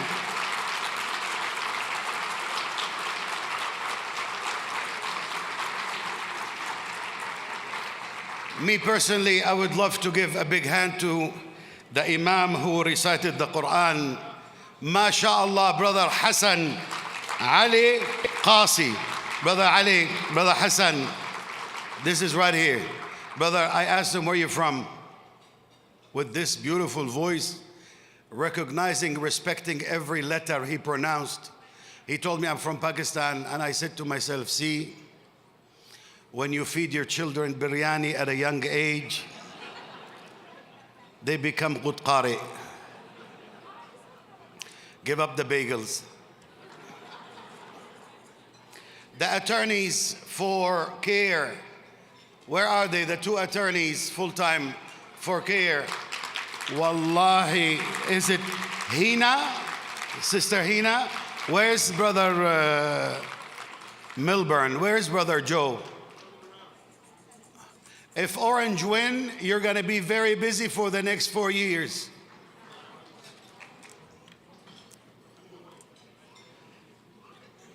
There are some brothers and sisters, fathers and mothers that are going through this right now. their kids in college demonstrating, and they're being threatened to lose their scholarships, their tuitions, and their future. We need to help them out. If you don't mind, Monday, try this experiment.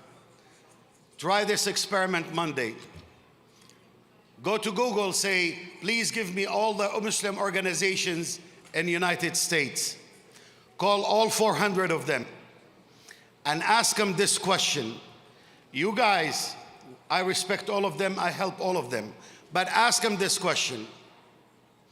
You call for unity of Muslims, you call for defending the rights of Muslims, you say for uniting Muslims, for helping Muslims, for this.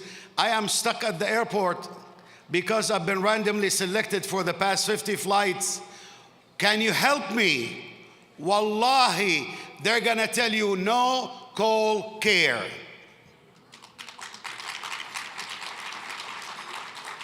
I know some of you came as a group from a masjid. If your masjid is being humiliated, you're gonna call CAIR. We need to help those who cannot help themselves. It is not a joke to be United States versus your son. You cannot afford it. As simple as that. We live in the south side of Atlanta. I married a wife from Rockford, Illinois, 34 years ago. I call her my green card. 4 years when Orange was in office, 4 years, every single day, she had a discrimination case, whether at a stop sign or at work or somewhere, whether it's a word or a look or a comment. Every day for 4 years. There isn't a lot of Muslims where we live. This is what we're here for. We're here to give. Before I do that, every time I come here, there's somebody I need not to forget to recognize. My driver, for crying out loud. A brother left everything and came to the airport to pick me up and Linda and bring us here. And he said, I'm gonna stay so I can take you back. Barakallahu feek. Stand up, akhi. Stand up, mashallah. My last and most beautiful recognition, I just met a sister who recovered an open heart surgery. And this is the first time she leaves his house. She said, I want to come and be part of this.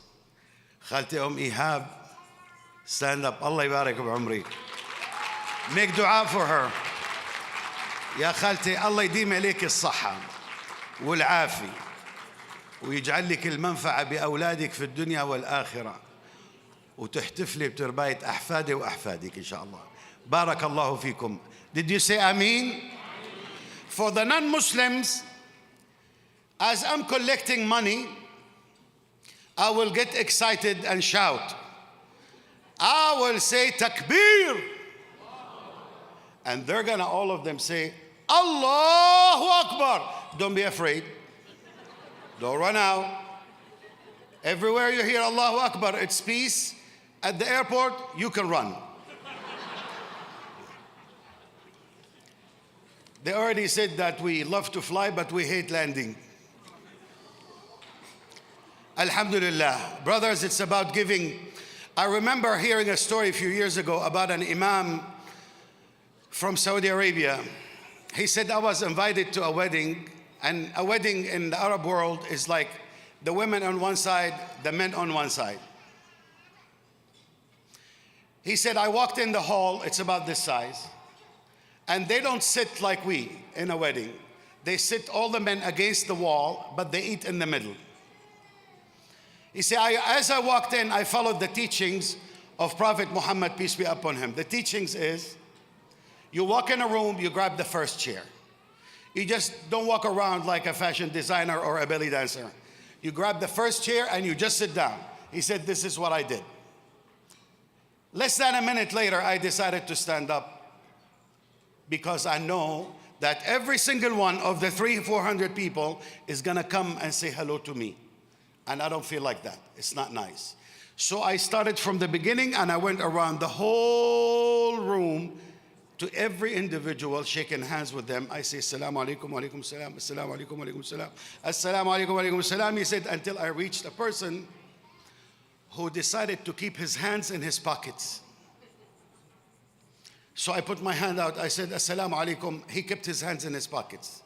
He wouldn't take his hands and say hello to me. It was a very long 5-10 seconds, he said. I was humiliated. I went back and sat down, and that party, as far as I'm concerned, is not for me. I was looking at him to recognize his face. Did I do something wrong to him? Imagine you put your hand out to shake hands with somebody, and that somebody doesn't take his hands out of his pocket and say, wa alaikum salam, and let go. So that party is gone. I didn't have fun.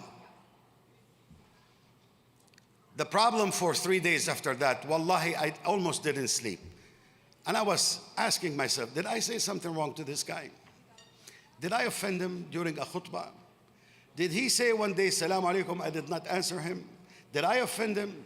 Did I ever do something wrong to him? May Allah forgive me, but I really would. He decided to call the host. Salaam alaikum, akhi, it was a beautiful wedding. Remember, even if you attend an ugly wedding, you say it was a beautiful wedding. That lie is halal.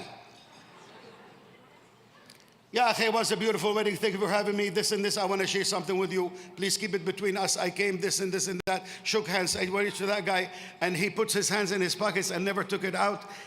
I'm not feeling bad. I just don't want to offend him, so please let me know so I can talk to him and apologize in case I did him wrong. He said, describe him to me. I did. What's he wearing? I explained. Where is he sitting? That way. He said, Ya Sheikh, the man has no arms. So he puts his sleeves in his pocket.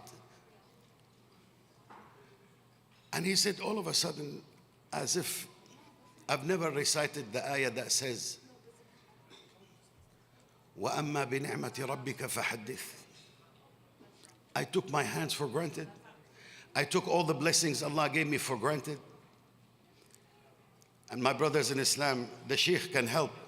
وَأَمَّا بِنِعْمَةِ رَبِّكَ فَحَدِّثْ. It means around, recognize the blessings of the one blessing.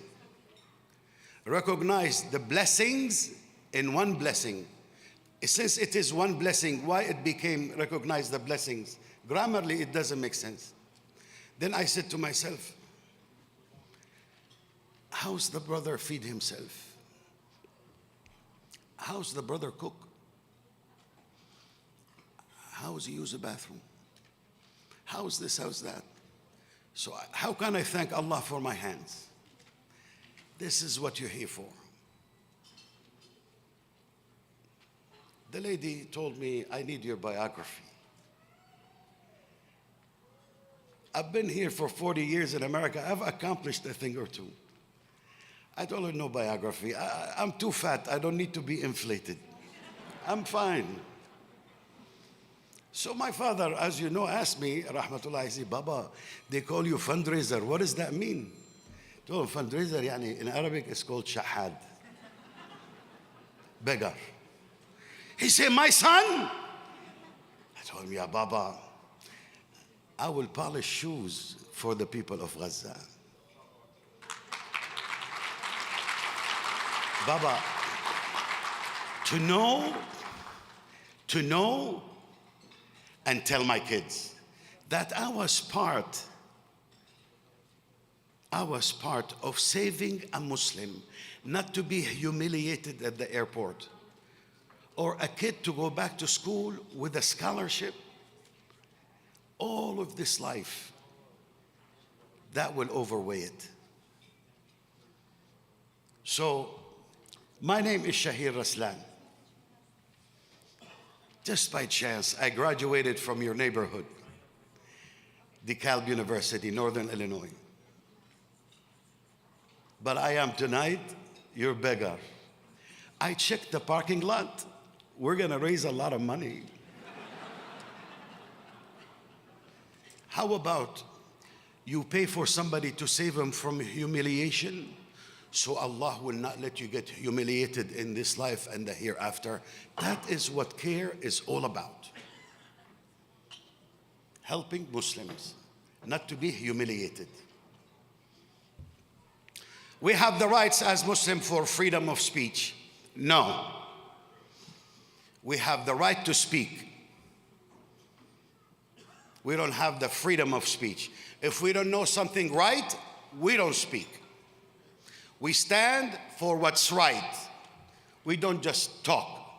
I was invited 20 years ago to attend a speech given by Jesse Jackson at a church in Morrow, Georgia.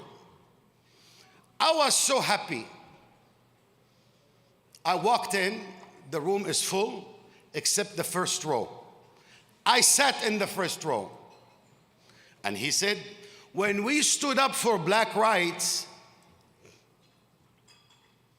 every African American joined us. But when we stood up for equal opportunity to all, the whole country recognized us. Now your kids are passing the red line. They're not talking only Gaza, Gaza, Gaza. They're saying, hold on a second. Why you're sending all these billions of dollars and I have to take a debt to go to school to serve my country? They said, wait a minute. By the way, I was dumb enough to sit in the first row because everybody knew when Mr. Jackson gets excited in his speech, he spits. Nobody gave me an umbrella. So yes, tonight we are asking you to make it easier on these people who volunteer to serve our children, mostly. This is for the future of Muslims and especially our children. I don't know what number to start, so I'm going to go ahead and start with $50,000. Do we have a brother or a sister that can give us $50,000 for the sake of Allah? $50,000? Do we have 50,000? $50,000? Don't worry, I'm used to it. $50,000. We have takbir altogether. I love you. A brother or a sister said, please do not mention my name. $50,000. Takbir.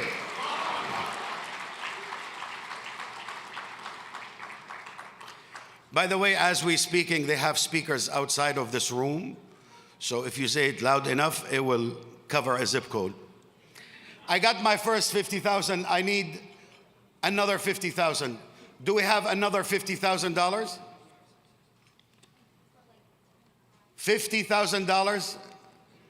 Do we have any brothers? 50? MashaAllah.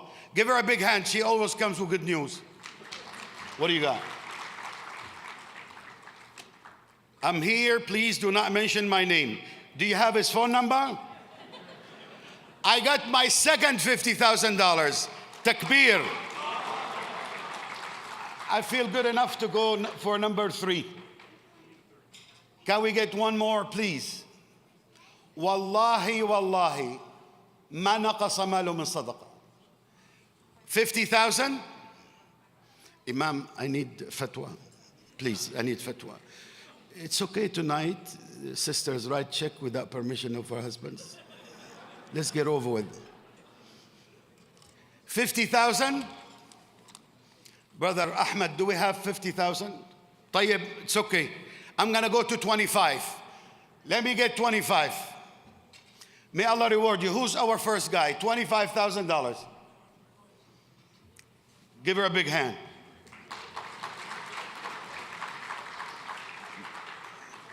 No name. What's wrong, Chicago? No name, $25,000. MashaAllah. 25. Do we have another 25? 25,000. How many do you have? MashaAllah. Another 25,000.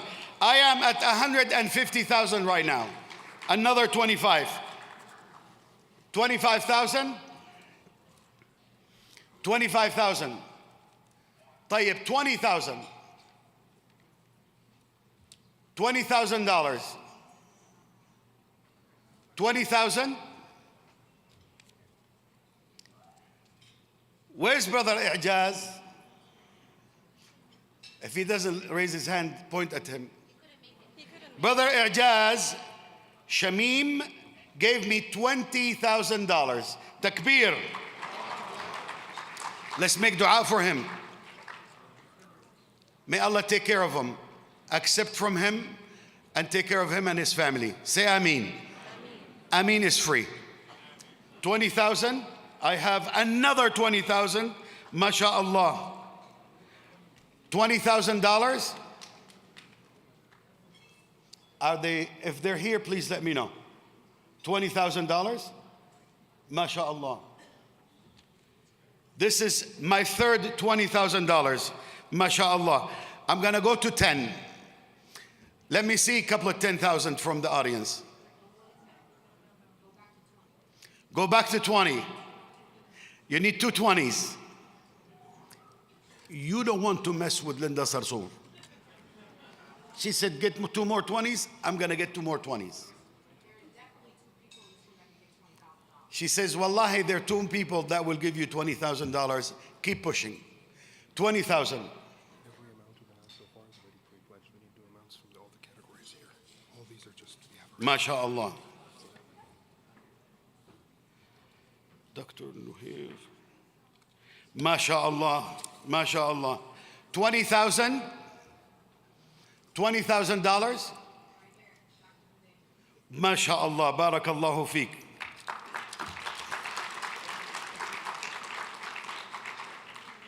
Dr. Mazen gave $20,000. Dr. Mazen, Allah barak feek. Wa ya'awad alayk. I'm going to tell you this, wallahi, wallahi, wallahi, you're going to get your money back before you get home. Let me show you how I do it. Say Ameen. May Allah subhanahu wa ta'ala give you the companionship of Rasulullah with your family in the day of judgment. Wallahi, it's worth more than $20,000. But I like you. Did you say Ameen? Brother Mazen, I need another 20. Do you have any cousins? Any? Where are you from? Brother Mazen from Damascus. He wanted to be from Homs, but it's okay tonight. $20,000.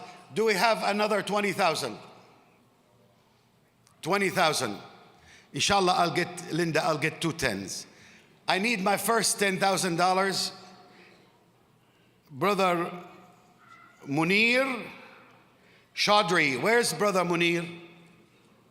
Barakallahu feek wa ahsanallahu ilayk. Stand up, Brother Munir. Brother Munir gave me my first $10,000. Where are you from? Pakistan. I really don't care. Does your wife make biryani? Huh? Okay, tomorrow at your house, inshallah. Everybody, go. Go to his house. May Allah reward you and honor you and take care of you. Barakallahu feek. I got two of them. Yeah, from the same person. Twice? Twice? I got another 10,000 from the same doctor. MashaAllah, barakallahu feek. $10,000, $10,000. Who's around? Is this your family? One is family, one is business. One from his business, one from his family. What kind of doctor are you? MashaAllah. Even if you have a headache, go to him. $10,000, $20,000 from Dr. Chaudhry. Barakallahu feek wa awadallahu alayk. Ameen.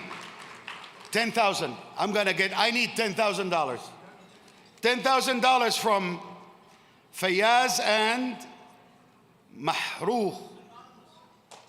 And okay, I'm not going to mention Fayaz and because they said anonymous. Did they say don't mention the name? Okay, I'll mention the last name. Hussein.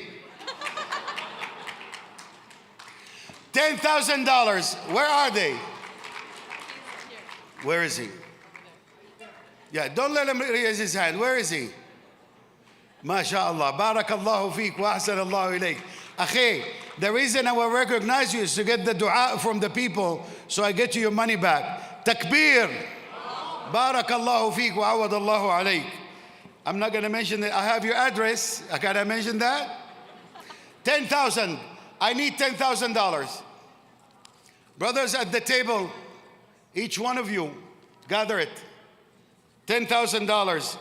I have a check from Ogden Avenue for $10,000. Who is the person or the business? 2844 Ogden. Who's the brother or the sister? That's the way it should be. The masajid need to be the first ones to donate. What's the name of the masjid? Islamic Center of Naperville gave $10,000. Everybody, if you pray Friday there, the khutbah will be 3 minutes and 1 ruk'ah. I'm trying to promote your masjid, ya akhi. Relax. The brothers that belong to the Islamic Center of Naperville, anybody here stand up? Naperville Masjid. Stand up, stand up. MashaAllah. MashaAllah. Give him a big hand. That's the way it should be. You go to the imam and you say, Akhi, we need to raise money for CAIR. MashaAllah.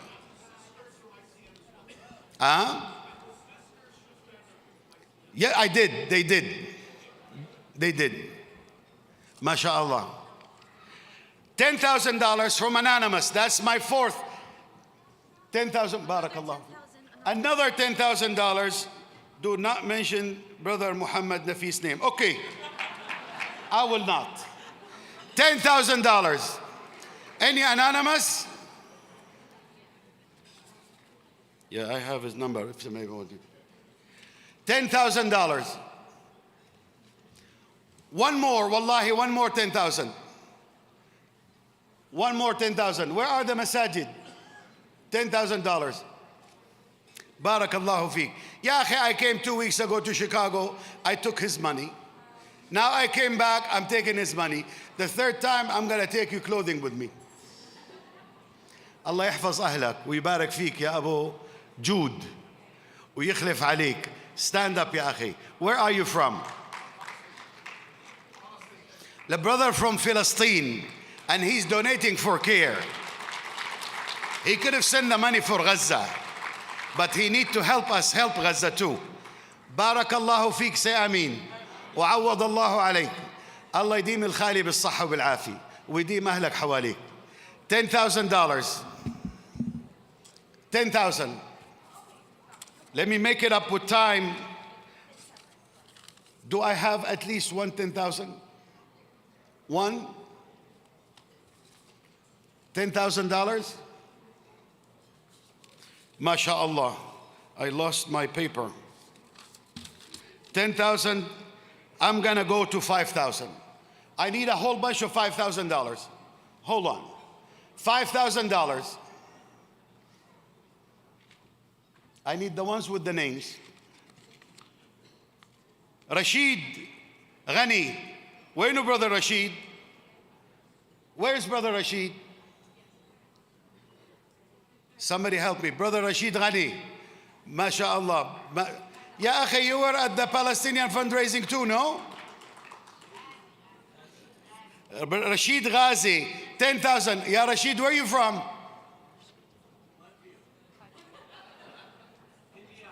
From India, mashallah. I know I'm going to get it. I got Pakistan, it's time for India. Barakallahu feek.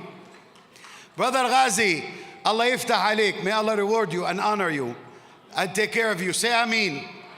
I got 5,000 from Brother Rashid I have $5,000 from Adib. Hektas. Where's that last name? Where's Adib Hektas? Pektas. Where's Brother Adib? MashaAllah. Brother, where are you from? From Egypt. لا شوف ما في بكتاس يا أخي في أهلي زمالك من Egypt. Brother Pektas from Turkey. MashaAllah. Tomorrow Adana kebab at his place. Barakallahu feek. Tashakkurat. Ahsan Allahu ilayk. $5,000 from Turkey. I'm at $5,000. $5,000. Do we have 5,000? $5,000. MashaAllah. Let me read them first. Muhammad Maoli. Maali. MashaAllah. Brother Muhammad, where are you? Brother Muhammad from Palestine gave me $5,000. May Allah give you success in your project. Say Ameen. Barakallahu feek. Brother Abdul Amin. Wayno Abdul Amin gave me $5,000. MashaAllah. Wayno Abdul Amin. Point at him. Where is Brother Abdul Amin? 5,000. Barakallahu feek. Right there at that table. Brother Al-Azhar. Oh, Al-Azhar Islamic Foundation, $5,000. I need the brothers and the sisters from that community to stand up. I love this. Where is Al-Azhar Islamic Foundation? The members of Al-Azhar Foundation. Takbir. Good job. Wallahi, may Allah make it easy on your masjid like you make it easy on these organizations. The brothers, MashaAllah, Anisa and Tariq. Ali Wala. Wayno Anisa and Tariq? When I recognize you, where is Anisa and Tariq? Brothers, the brother and sister, where are they? Anisa and Tariq, Barakallahu fiyum. Give him a big hand. We're moving good. Anis Rahman. Anisur Rahman. Where is Brother Anisur Rahman? $5,000. MashaAllah. Brother Anisur Rahman, $10,000. Takbir. MashaAllah. Aliyaha. Nooch? Where is the sister for $5,000? Or the brother? I'm sorry. Alikha. Aliyaha. Where is the brother or the Aliyaha? $5,000. Where are they? Nurani. Brother or sister, last name. Nurani. Barakallahu feek. Wa'awad Allahu alayk. $5,000 from you and your family. Barakallahu feek. Give the brother a good hand. Say Ameen. May Allah accept from you and from everybody. 5,000. Linda, we gave up on the 10,000. We got 4. We're getting a whole bunch of 5s. This one is Anisha Sajid. $5,000. Anisha. Where's Anisha Sajid? Takbir. Barakallahu feekum, sister. I got Al-Furqan Foundation. Where's Al-Furqan Foundation? Where's Al-Furqan? Everybody stand up, Al-Furqan Foundation. Everybody. MashaAllah. The Imam came by himself. $5,000 from his community. MashaAllah. $5,000. Muslim Community Center in Chicago, Illinois. Muslim Community Center Incorporated in North Elsa, Chicago, Illinois. $5,000. Where are the brothers for this Muslim center? Barakallahu feekum. Give him a big hand. This is the way it should be. I got Ibrahim Hatab, 5,000. Where know Ibrahim Hatab? Ibrahim Hatab, $5,000. 5,000. Faster. Wayno Ibrahim Hatab. I have the light in my face. Go like this. Wayno Ibrahim. Barakallahu feek wa awadallahu alayk. Say Ameen. I got a check from Nasafi. $5,000. MashaAllah. 5,000. I got another 5,000. Please do not mention the name. Can't mention Sajid? Okay. $5,000. Give him a big hand. وَمَا يَعْلَمُ جُنُودُ رَبَّكَ إِلَّا هُ. $5,000. 5,000 anonymous.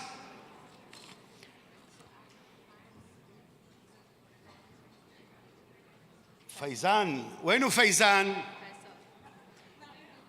Khawaja. وينو Faizan Khawaja? Brother Faizan. Brother Faizan Khawaja. Barakallahu feek. Say Ameen. MashaAllah.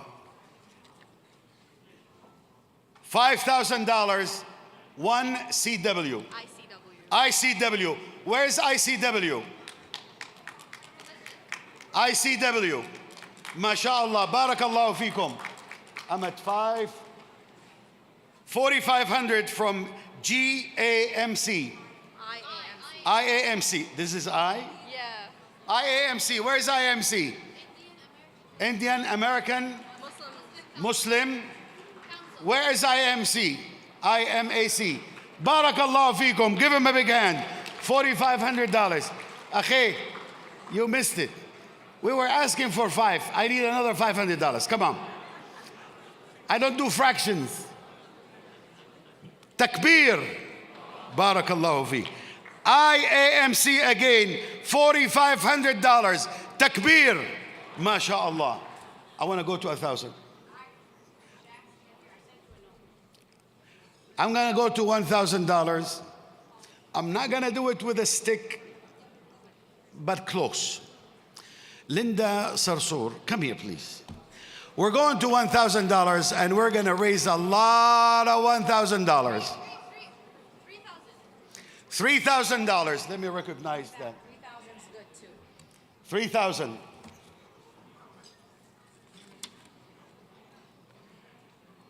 Ermin. The last name has all the alphabets except Z. They might be Bosnians. Where's Ermin? Ermin. He left $3,000, MashaAllah. $2,000 from Fayyad Riyal. Where's Fayyad? MashaAllah. MashaAllah. I'll hand him to you. Come here. Take it. Everybody give it up to Shahir Raslan. I need folks to do me a little bit of a favor. If you're sitting all the way in the corners or in the back and you want to come sit here in the middle, the tables are empty, it'd be nice to get more people close up. I have a lot of things to say tonight, but before I say them, I was telling this to Ahmed Rihab. Sisters and brothers, this is not hard. $1,000 is $80 a month. It's $20 a week. That is what we're asking for today. The Palestinian people, you heard Kareem in the video. They are not asking you for food and water. They're not asking you for bread. They are asking you to build the political power to stop the bombs on the people of Gaza. So today, we're gonna make this quick. $1,000 is $20 a week. Even if you're a college student, you could do that too. So we're gonna make this very quick before I start saying what I have to say, and then Ahmed Rihab is never gonna invite me back to CAIR-Chicago ever again. $1,000, $20 a week, $80 a month. There should be at least 50 people in this room that can give $20 a week to CAIR-Chicago. I wanna see hands. I've never been at a CAIR banquet where people don't raise their hand and say we're ready to give $1,000. So I'm gonna start on this side of the room. How many people here have $80 a month to give to CAIR-Chicago? $20, mashallah, we got a brother over here. $20 a week, $80 a month. If you look in your paper that's on your table, it gives you an opportunity to do a monthly donation of $80 for 12 months. I need at least 3 more $1,000 on this side of the room. Who has $80 a month for CAIR? MashaAllah, our dear brother Farhan in the back. $1,000, $80 a month for the next 12 months. Who has $20 a week, $80 a month to give to CAIR for the next 12 months? This side of the room. I need another. MashaAllah, brother, may Allah bless you and bless your family and all those that gave. We're gonna go over here to this side of the room. $1,000. MashaAllah, brother, I appreciate you. MashaAllah, I appreciate you, brother. May Allah bless you and your family. We got 2 here. I want to see if this side of the room. MashaAllah, brother. MashaAllah, sister. MashaAllah, thank you very much. We have another brother. Please get them the pledge forms. $20 a week. $80 a month for the next 12 months. $1,000. Sisters and brothers, that's all we're asking for. And after I say what I have to say, you're going to understand why I'm asking you for this money right now. Because I'm not a fundraiser. That's not my job. That is not why I came here today. I need at least 3 more $1,000 before I get on the stage and say what I have to say. $20 a week. 10 more. Shahir says I need 10 more. Sisters and brothers, $20 a week, $80 a month, $1,000 for CAIR-Chicago, tax deductible, zakat eligible. Brother just said the 5K he gave, he decided to make it 5K a month. MashaAllah, one of the brothers today that gave us $5,000 is making his donation $5,000 a month for the next 12 months. So now I only need 5 more $1,000. May Allah bless this brother. May Allah bless him and protect him and his children. 5 more $1,000. $80 a month, sisters and brothers, that's all we're asking you for, is building our political power and continuing to fight for the people of Gaza. Not worth $80 a month. MashaAllah, sister, I appreciate you. 4 more, 4 more. MashaAllah, sister Haniya. Now we got 3 more to go, 3 more to go. MashaAllah, thank you, sister, I appreciate you. $80 a month, fill out that form. 2 more. We got 2 more to go. $80 a month. Got 1 more over here, brother Fayyaz, I appreciate you and your family. 1 more. Habibi, Jude gets his own 1,000, even though Baba already gave us. Thank you, Jude. May Allah bless and protect you. Give it up for Jude. Wallahi, he raised his hand and forced his dad to do it. Stand, put him up, put him up. Jude is beautiful. Alhamdulillah, he looks like his mom. $1,000.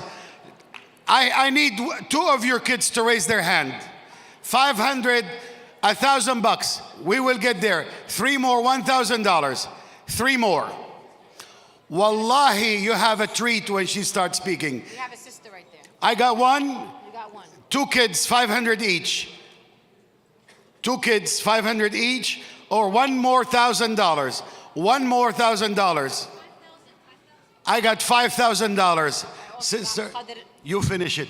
Khadir Hadia, $2,500. May Allah bless you and your family and protect you and your children. I have $5,000 from Dar es Salaam. Thank you, our dear sisters and brothers at Dar es Salaam, for your support. Sayyid Kareem, thank you so much for $1,000 donation. Nazreen Ahmed for $1,000. Thank you to our dear brothers and sisters at AMP. Everybody knows Thanksgiving weekend, the Palestine conference here in Chicago. So thank our dear sisters and brothers at AMP. Fidat Saheed for $1,000. Thank you so much, sister, for your donation. Nadia Haydar for $1,000 for CAIR-Chicago today. Ahmed Alwan, thank you so much for $1,000. I'm getting all the thousands. That's what I told Ahmed Ihab. We got Nafisa Khan for $1,000. Our dear sister Ghazala Ansari for $2,500. Naveed Ismail for $500. Sayyid Fahad, those are the people you were asking for, Brother Shahir. And Muhammad Ahmed for $500. And our dear, let's see here, the community. Our dear brother from Islamic Foundation, Amir, $1,000 from our dear brother, Amir. So I'm not gonna keep doing this all night. Every single person that's in this room, I hope that you do not leave today with at least giving a donation, $100, $200, $300, whatever you can give. So, salam alaikum. You can take all these, sister, gotta go count the money because we're gonna give a total to the people that are here. So let me pass this over. Salam alaikum. I didn't get my introduction because I really don't need one and I don't want one. And I want to ask all of you in this room today to give me some grace. I am not the Linda Sarsour that you met at CAIR-Chicago back in 2016 when I came here to speak. I'm not gonna, everything that I say today is not on behalf of CAIR-Chicago. So if you get upset with me, if I offend you in any way, I am responsible for my words. Please don't blame the people at CAIR-Chicago. Because Linda Sarsour has some things to say today, and I've been saying this all over the country, and I'm going to say it today here to our Chicago community. Sisters and brothers, my Palestinian mother does not say there has been a year of genocide. She says we are in the second year of genocide. Everyone here today spoke a lot about the accomplishments of CAIR-Chicago, and every single one of those words was true. But you know what did not happen? We did not end a genocide against the Palestinian people. And that is the fact of the matter that we all have to sit with in our communities. Sisters and brothers, they tell you 42,000. Some say 50,000. Some people say 100,000. Some say 200,000. We will not know the number of Palestinians who have been slaughtered at the hands of the apartheid regime funded by the United States government until this genocide is over. And I want everyone in this room to understand this. Every child, every woman, every man, every elder, every disabled person in Gaza has been slaughtered with your complicity. So don't put your hands up and say, this is the state of Israel that's doing that. It is funded by the United States government and they are complicit in genocide. No, you are complicit in genocide too. Linda Sarsour is complicit in genocide. Sisters and brothers, we are going to be asked on the day of judgment, what did we do with the blessings that Allah gave us to alleviate the harm and suffering of our people? And I hope that you all have an answer to that. Every day when I wake up in the morning, the first thought that I have is, alhamdulillah, that Allah chose for me to wake up today. And I am grateful to be alive. And then the second thought that I have is in complete outrage. I am outraged every single day at the United States government, at the apartheid regime, and yes, at our Muslim American communities all across this country. Sisters and brothers, for how long will you say AIPAC has lobbyists and AIPAC bought the government and AIPAC is doing and AIPAC is doing? When will you stop worrying about what AIPAC is doing and you start doing the work that you should be doing? You think AIPAC and the Zionists have more money than us?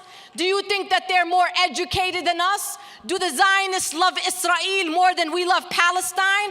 Do they value the lives of their children and their families more than we value the lives of Palestinians and their families? I am tired of us always blaming everybody else and not having self-critique of our own community, sisters and brothers. At some point, sisters and brothers, we must self-reflect. We must ask ourselves what is in our power to do that we are not doing. The Palestinian people, and I have every right to speak on behalf of Palestinians because I am a Palestinian. The Palestinian people are a prideful people. Our Palestinian people will make soup out of grass to feed their children. They don't want your flour. They don't want your guilty charity money. They want you to stop being complicit in the bombs that get dropped on their children. What's the point, sisters and brothers? What's the point of raising $1 million for charity so that same family that you just gave a food package to is bombed and killed tomorrow. Enough is enough. Sisters and brothers, explain this to me. The Palestinian people have been under occupation for the last 76 years. Gaza has been under siege for 20 years. Why does it take dead bodies on the streets of Gaza for our community to stand up? Why does your blood boil only when blood is spilled in the streets of Gaza?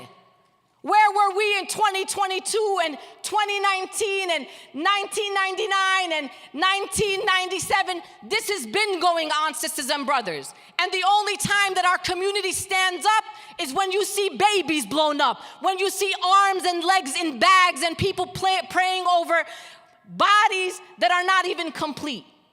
Sisters and brothers, I'm tired. Wallahi, I'm exhausted. Wallahi, my eyes, I have eye drops in my room in my hotel because I suffer from dry eyes from how much I have cried from the beginning of this genocide.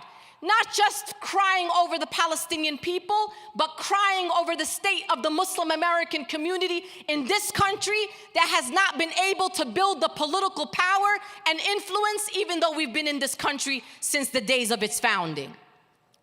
At some point, sisters and brothers, we gotta tell ourselves the truth. MashaAllah, we have people, Harvard grads, Yale University. Sister Linda, mashallah, my 3 sons are dentists. My other son's a doctor. Sister Linda, come meet these young people here. Look what they did. Sisters and brothers, what's the point of us coming to this country or our parents coming to this country and us building and getting education and getting access to all the things that our people didn't have and not looking back to build the type of power that our people expected us to build when we came to this country? Let me tell you a little bit about me, and I'm gonna say this here. My parents, my Palestinian immigrant parents, chose to immigrate to this country. My father and mother left their parents, their grandparents, their siblings, their friends, everything that they loved in Palestine so that they could come to this country. They sacrificed everything that they loved so that me and my siblings can be born here in the United States of America. So you better believe that I'm gonna make my parents' journey worth it to this country. I will not be silenced, I will not be intimidated, and I will not allow opposition that supports genocide of the Palestinian people to define who I am. They can say what they want, sisters and brothers. I'm not afraid. And you know who else is not afraid? Your children are not afraid. Because our children got up on college campuses all across this country, and they were willing to lose the scholarships, lose the job opportunities to stand up against genocide. I had parents across this country call me and say, Sister Linda, please call my child. He is the president of MSA of so-and-so university. Sister Linda, please call my daughter. She's protesting. She's part of the encampment. And I said, oh, you want me to call your kids? You know what they wanted me to call their kids to do? They wanted me to tell their kids to calm down, to be strategic. They didn't want their children to lose opportunities. They didn't send their kids to Harvard so that they could do encampments and stand up against their administrations. I said, don't worry, I'm gonna call them. And I called all the kids whose parents called me. I said, keep doing what you're doing. I said, don't be afraid. You know why?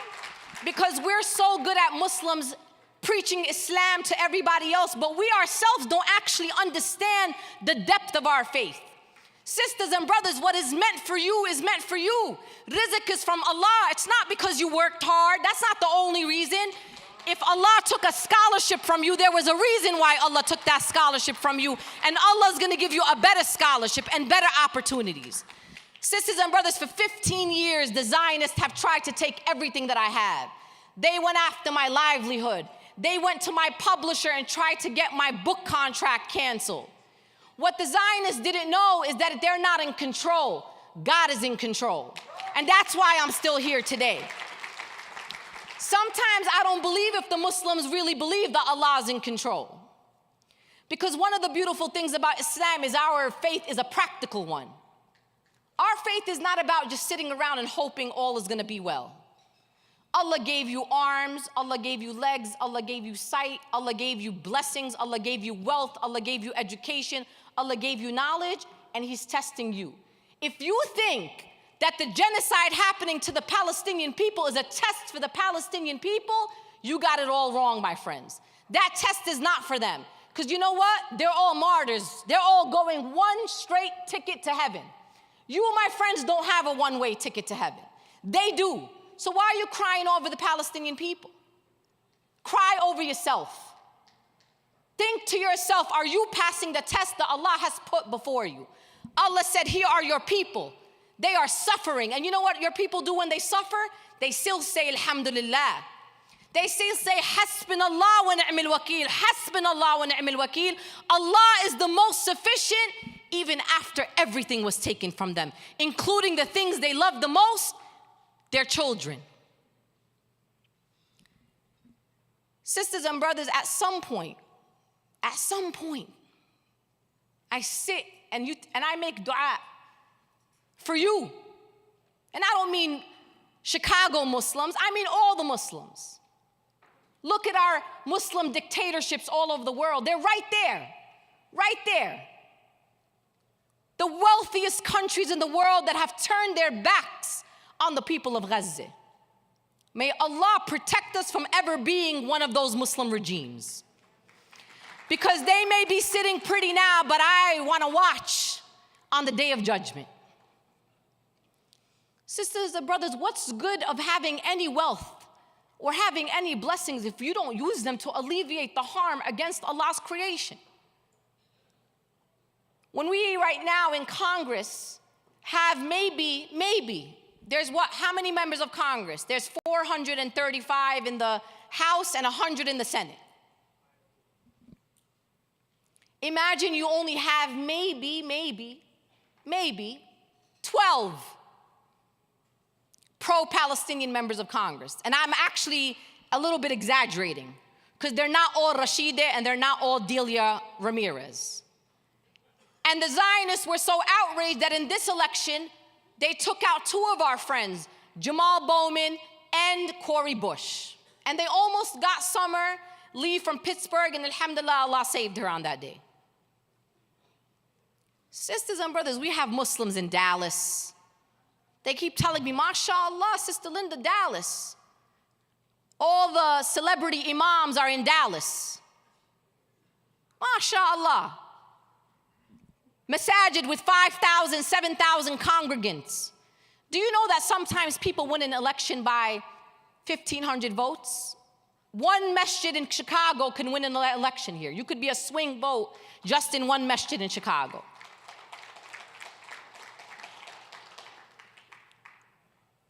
I'm outraged.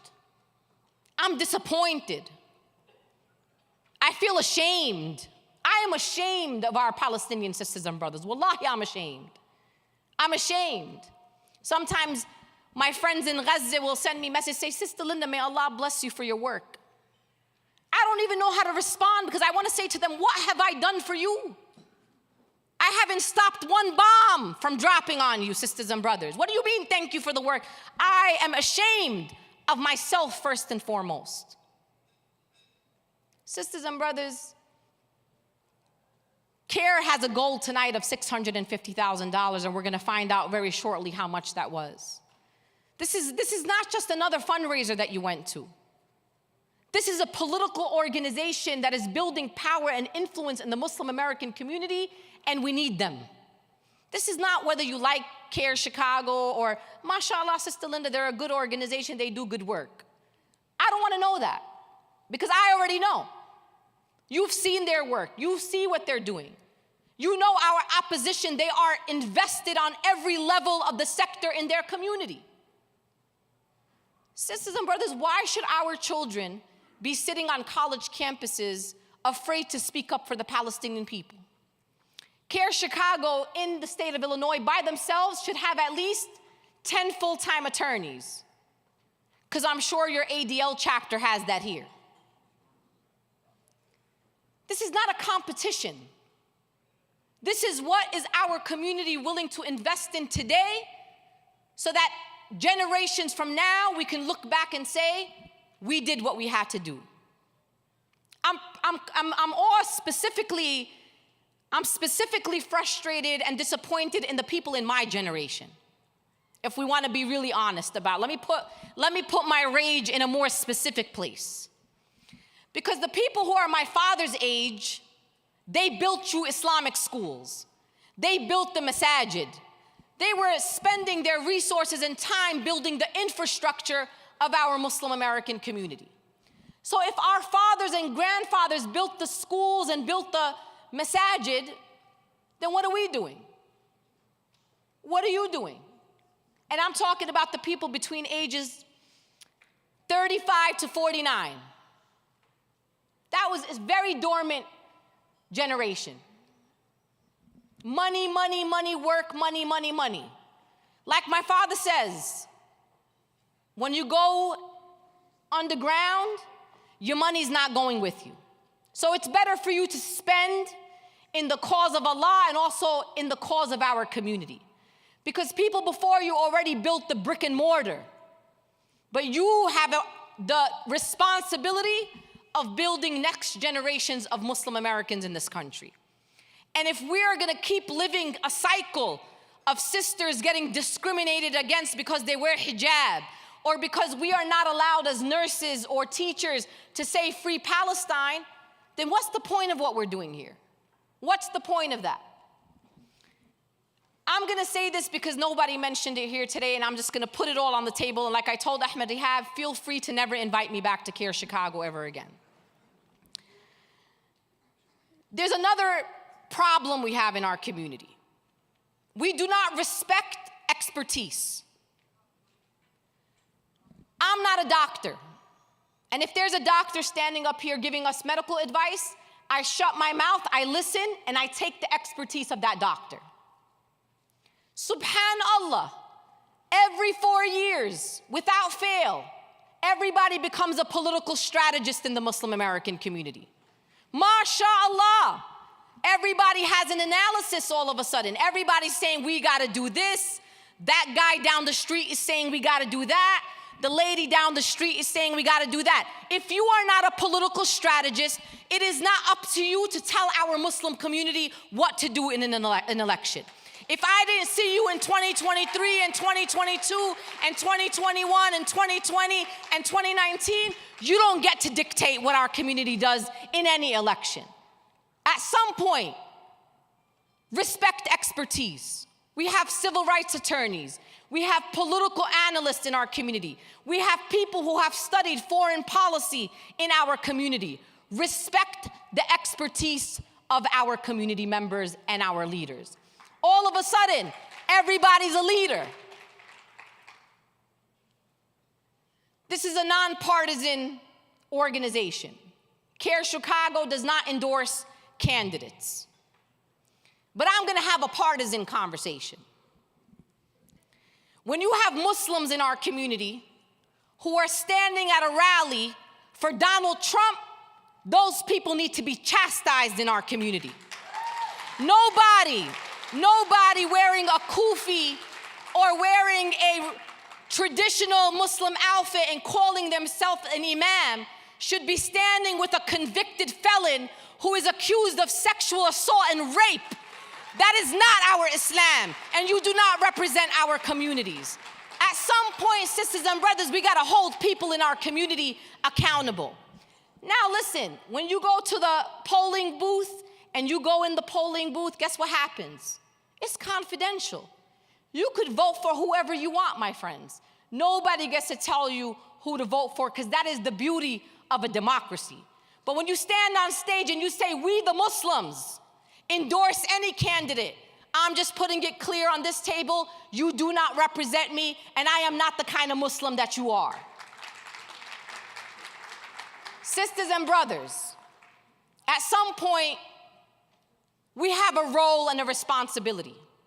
And the most important thing to me is representing the integrity and dignity of our community and the integrity and dignity of the Palestinian people. Do you remember at the DNC? They didn't let our Palestinian speaker speak. And just so we're clear, who we were advocating for to be on that stage, it was Abdel Nasser Rashid from the great state of Illinois. So let's get that story straight. When we were making the calls to tell the DNC you need to put a Palestinian on the stage, I know you read another story, and yes, that young sister from Georgia was on the list, but the #1 choice to be a speaker at the DNC was Abdel Nasser Rashid from Illinois and from your community. So then the DNC said no, as you all know. And then some well-intentioned people in our community, they did a sit-in. Did you see that? I picked up the phone and I said, get up. Get up. No is no. The Palestinian people don't beg for platforms. We don't beg the DNC for respect.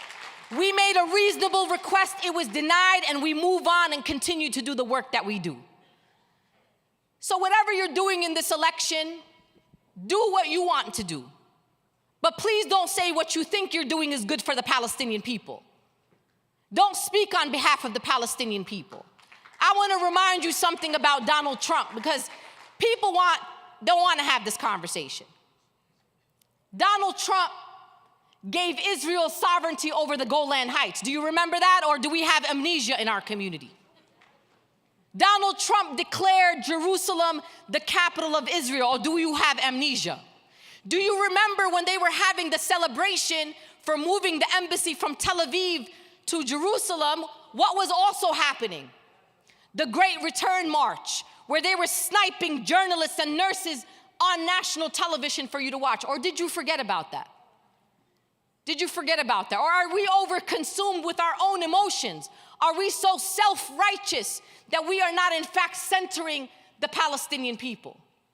We know there's a genocide. We know that Democrats and Republicans are both outrageous on Palestine. Is that news to everybody? Is this new information? You think it matters if there's Republicans or Democrats in the White House?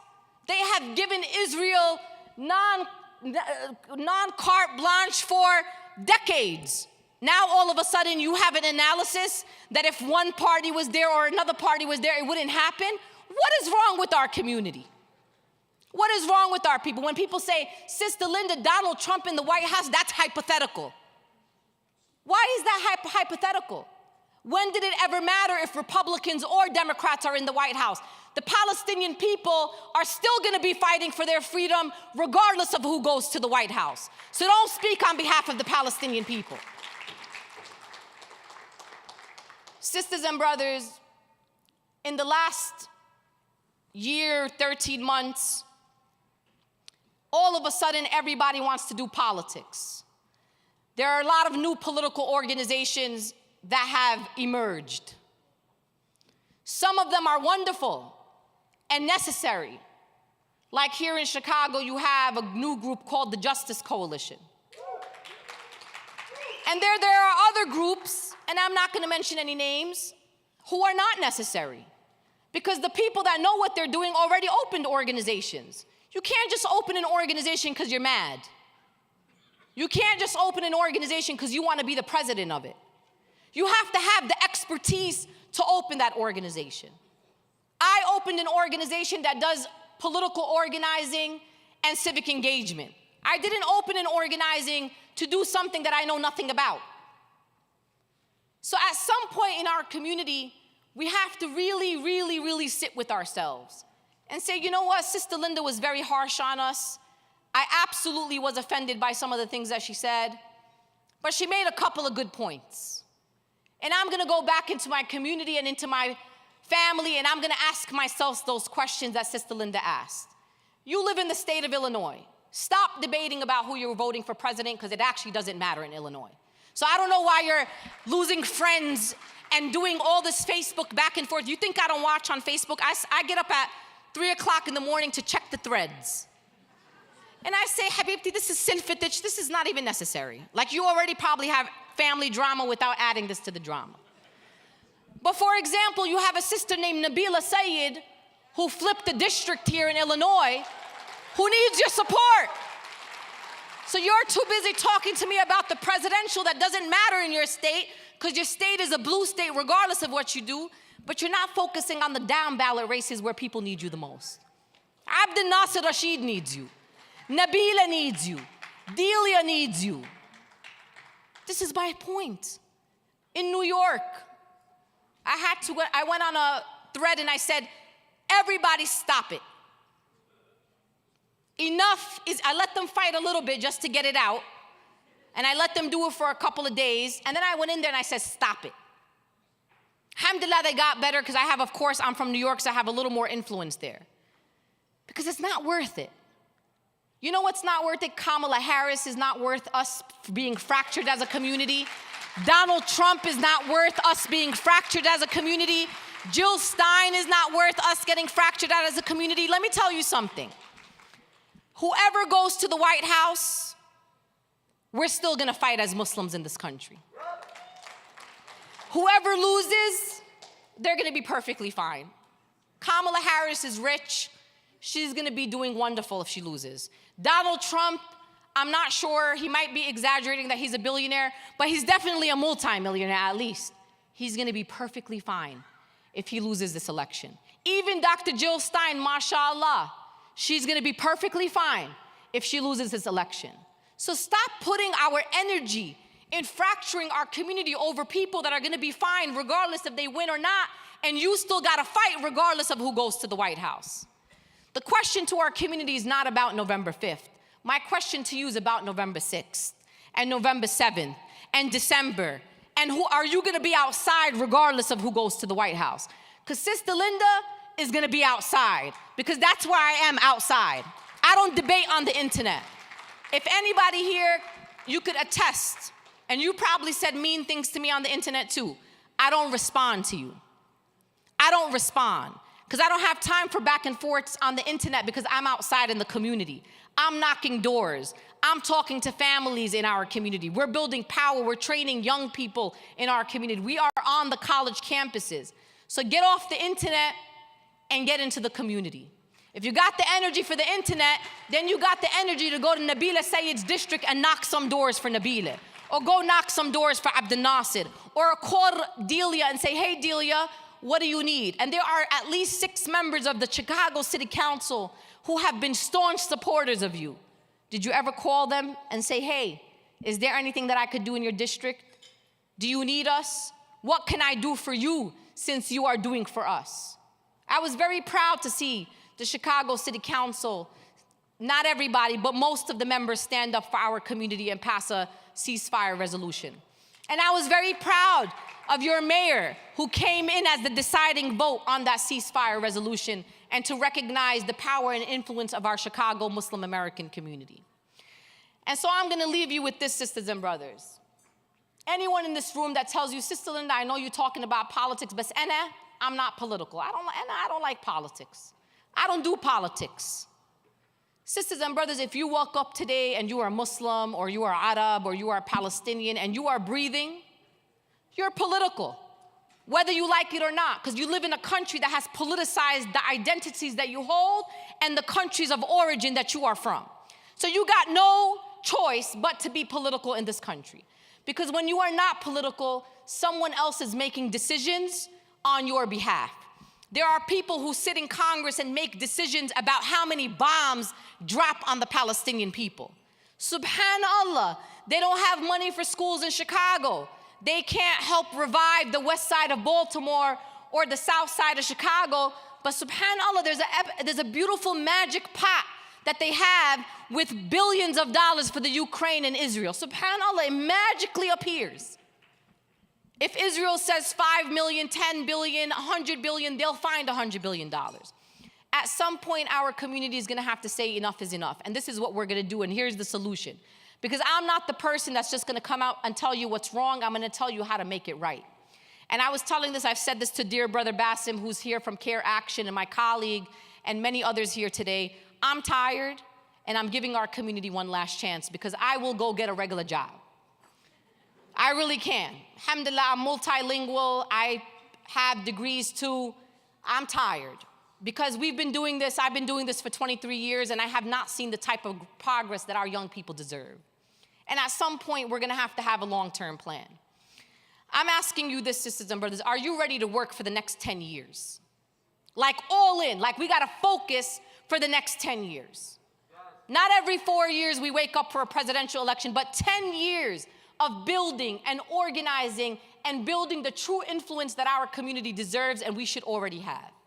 Because that's what I'm only in for 10 years. I might leave in 2 if I don't see the work happen. Because me, Basim, Ahmed Rihab, the wonderful people at AMP, we're not enough. And you cannot put this responsibility on the organizers and the activists by ourselves. We're tired.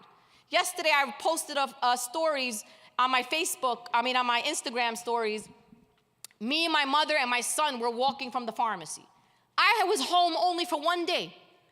And before that, I hadn't been home in 13 days. Every day, 13 days. I just went home for 1 day yesterday, and I'm here in Chicago today. I'm tired. But I believe in Ahmed Rihab. I believe in CAIR-Chicago. And you know what? You've already done, in this state alone, you've made a lot of history. And we need you on the course. And I always tell people I know the strength of a community by the power and influence of their CAIR chapter. This is all you got. This is what you got. Name another organization whose entire mission is to defend the civil liberties of the Muslim American community. This is what you got. So when you get discriminated against, when you get stopped at the airport, trust me when I tell you you're calling CAIR. So why not pay it forward? Why do we have to wait till we feel the pain of others before we support an organization? So we got to make this happen. Before I get off the stage, can somebody tell me where we're at right now? Anybody got a tally here? Okay, so what's the gap we got? We're almost there, and you all are gonna help us get there, inshallah. Ahmed Rihab is a man with a plan, but we're down $55,000. And I feel very confident that Ahmed's gonna make that happen. And inshallah, it's gonna be more than $55,000 that you're gonna get, because in fact, you deserve a lot more. CAIR-Chicago deserves more than $55,000 more tonight. So we have a plan, 10 years of investment. And I want to challenge you that as you're giving charity, because Chicago is one of the most generous communities in this country. I've been to fundraisers here where you've raised $1 million in 15 minutes for Syria. I was there, I saw it with my own eyes. You have raised money for Palestine. You have raised money for natural disasters. I've seen you do it. I know you're capable of it. But here's my challenge to you. Every year, if your family gives $20,000 for charity, can you say, you know what? I want to give $15,000 to charity, and I want to give $5,000 to a political organization doing political work, groups like CAIR, groups like Justice Coalition. Because that's what we need. The charity organizations, mashallah, Islamic Relief, mashallah. These people have a lot of resources. And alhamdulillah, they do great work. Beit al-Mal, all the organizations, they're doing good work, and you should still continue to give them money.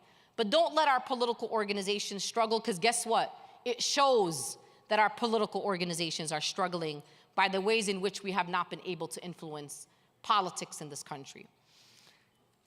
So I hope that you forgive me tonight for anything that I said that may have offended anyone in this room. But wallahi, sisters and brothers, if I don't say the things in my heart, wallahi, I'll have a heart attack. Like, I've gotten to the point where I felt physical pain in my heart, watching on a daily basis, every single day, our children being blown up to smithereens. Every single day, the hospitals. There's not a single university standing in Gaza right now. The people of North Gaza are under siege. No food, no water, no electricity, no internet, nothing. They are being slaughtered in the dark while we have the privilege of being in this room here together. And so what I'm committed to you, I'm making my commitment, and I'm asking you for yours. Don't leave us, sisters and brothers. We have a 10-year plan. We're gonna fulfill that plan. We're gonna transform Congress, and we will start sending political message across this country that you will not silence us. No corporation is gonna get away with firing our people for standing up what they believe in. That freedom of speech applies to our community too, and our opposition can do and say what they want, because we, sisters and brothers, at the end are going to be the victorious ones.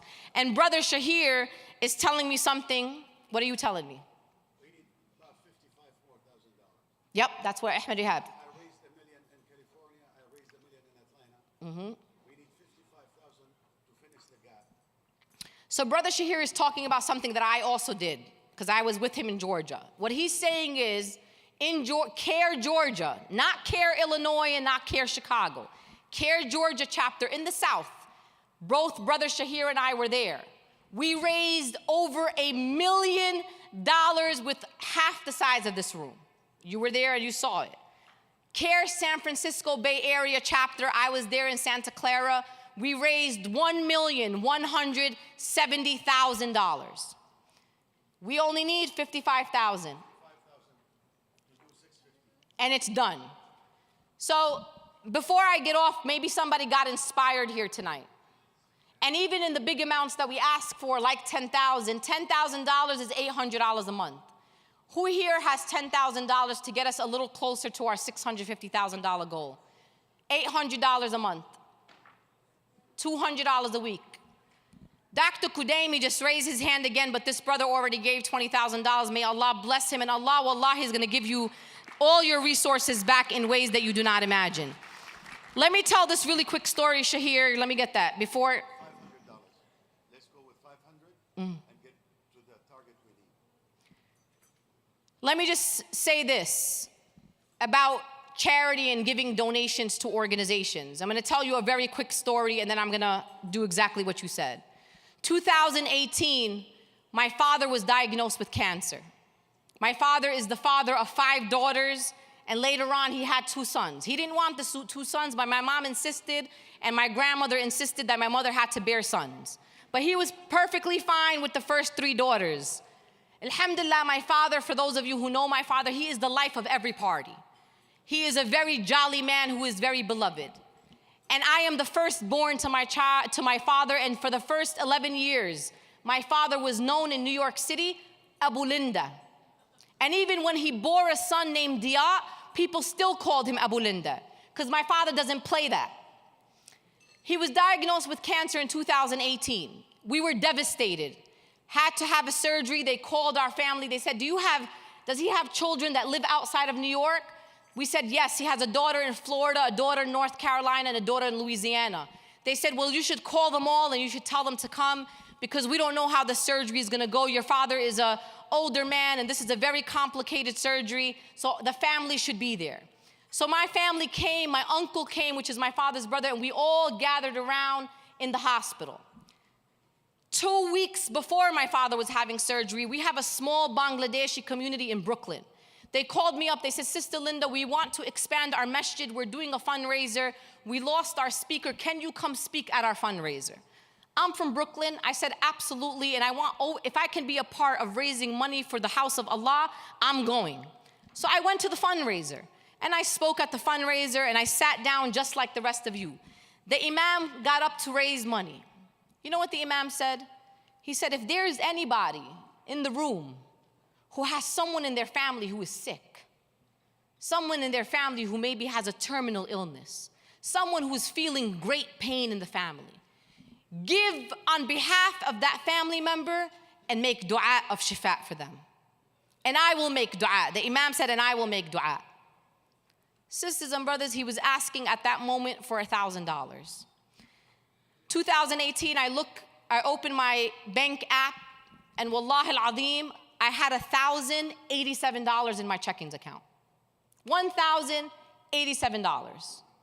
But the imam said, if you have someone who is sick, someone who has a terminal illness, someone who is feeling pain, give on their behalf and we will all make dua for the shifa.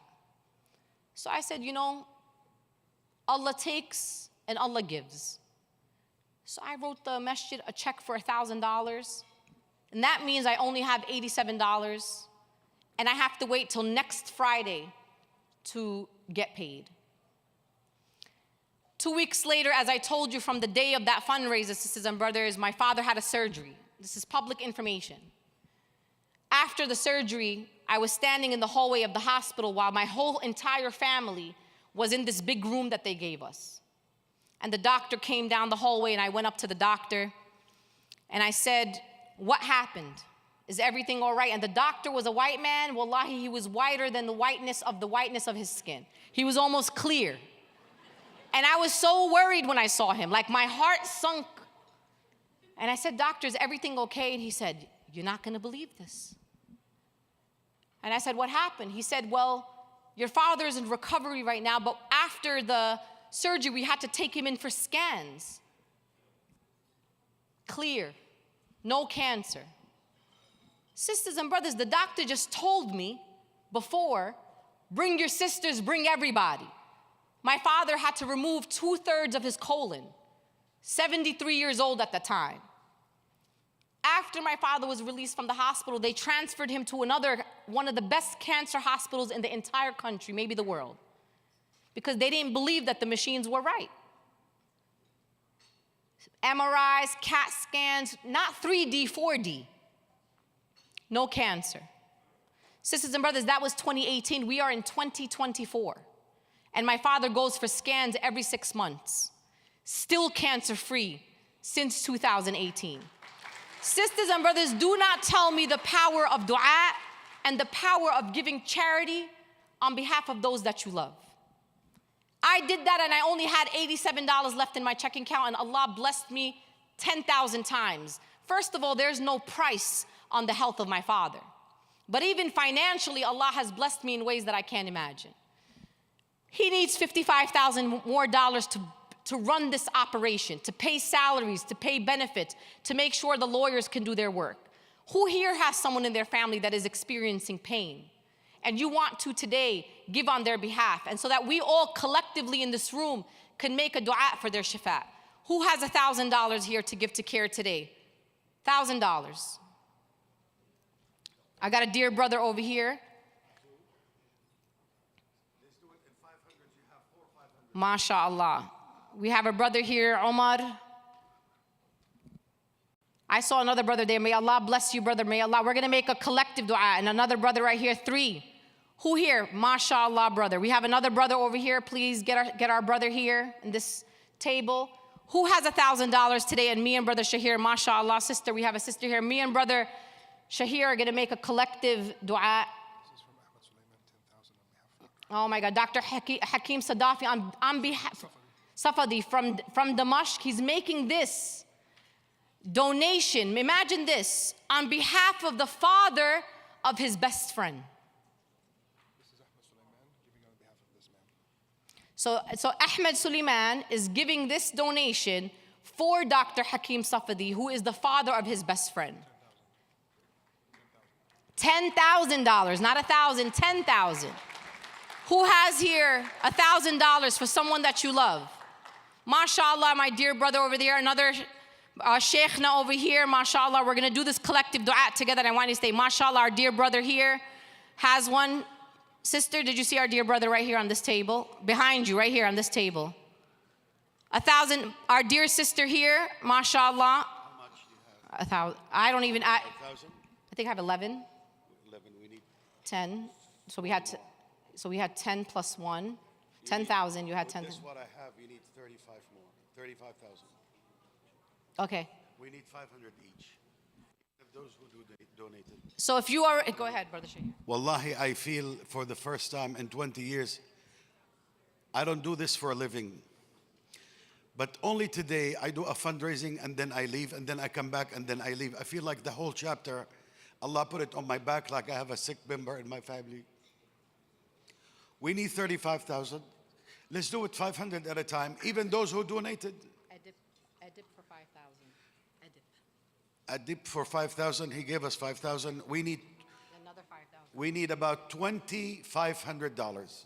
20. Even if you gave $2,500, give me 20 hands. $500 each, and we close the gap. Hand here, mine. MashaAllah, I got one. 500, MashaAllah. 2, 3, 4, 5, 6, 7, 8, 20 to go, 19 to go. And this brother, we got a brother back there. MashaAllah, 18 to go. Wallahi, I've never done it this way. 18 to go. MashaAllah, 2 of them, 16, 15, 14, Allahu Akbar, 14. Sister gave her gold bangle. Somebody give me $500 and come take this back to the sister. I don't do auctions. Somebody give me $500, take it back to the sister who donated her bracelet. Give for her. Who's gonna buy it back from us? I don't want to say it's worth. I'm gonna give it back to the sister. This is worth more than $500. Give it back to No, I need somebody to buy it for $500 and come and have the honor of giving it back to the lady. I don't want to go in an auction. I don't like that. Somebody give me $500 and come and get this bracelet back to the. Come here, brother. Come here. Come here. Barakallahu feek. Come here. That's muru'ah. May Allah reward you. You need to run before Fajr. $500.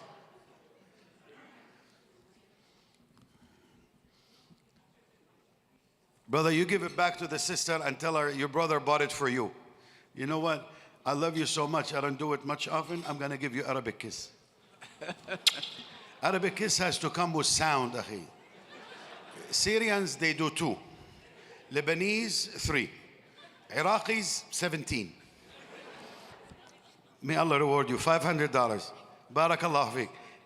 Go look for the sister. Go to her. Give him a big hand. I need 13 more $500. I got $500, mashallah. $2,500, I need 2 more. Yes, barakallahu fiqh. 2 more $500, and I'll tell the cops to move away from the door and you go home.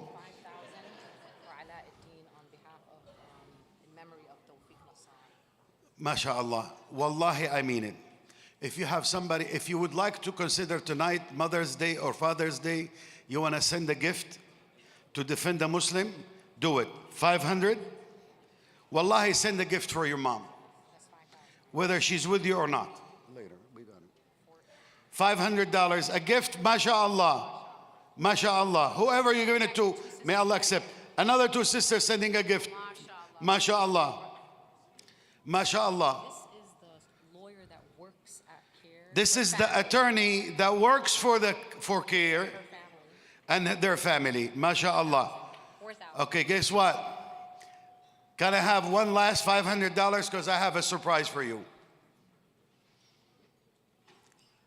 Barakallahu fika, sister. You are the last donation. May Allah accept from you and honor you in the day of judgment. Everybody who comes here, say Ameen. May Allah honor you in this life and the hereafter. Say Ameen. While I am collecting your $500, somebody gave me $20,000. Table 68, 5,000. And just now, table 68 gave me $5,000. A brother gave me $4,000. That's the attorney that worked for CAIR. I got $5,000, mashallah, from Arun Nassar, Alauddin Nassar. Ahlam, 1,000. Ahlam Qudma, mashallah. Where's Ahlam? And I got $2,500. Wallahi, while I'm raising the 35,000, I got another 35,000. Takbir. Assalamu alaikum.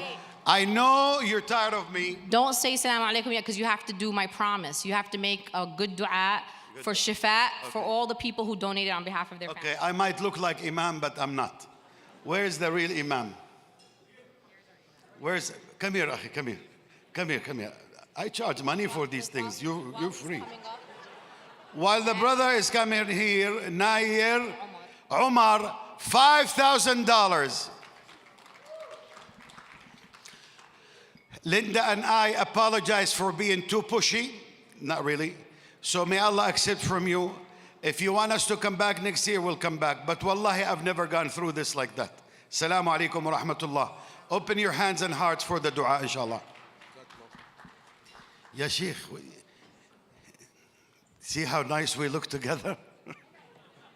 7 feet and 3 feet. Here.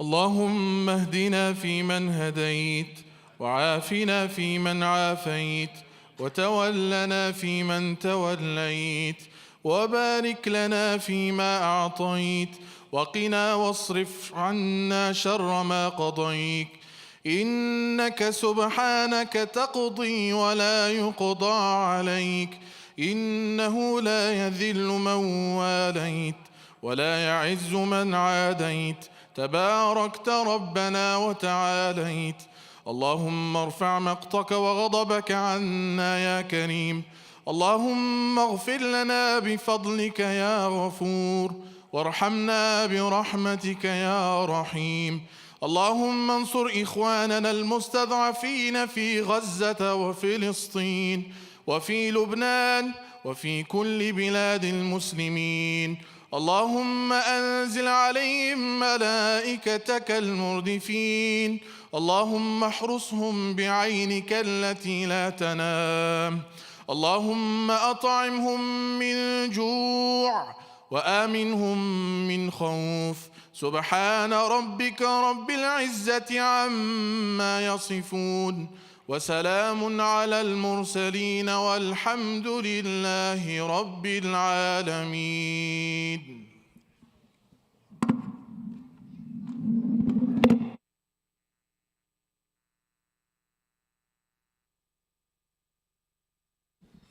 Wow, mashallah, thank you all so much for your generosity. Well, it means the world to us.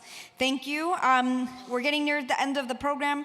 A couple of things. Hamza Rahimi and his team, security team, thank you so much. They donated their time to us today. Thank you for keeping us safe at this venue. Alhamdulillah. Interns and volunteers, you cannot leave without a photo, so please prepare to come on the stage. Also, please do not stop giving to CAIR-Chicago. Take your pledge card home. Fill it out. You can give online. You can text your pledges to 815-590-3991. You can zell us. There are so many ways to give. Inshallah, please keep on giving to us for generations to come. Inshallah.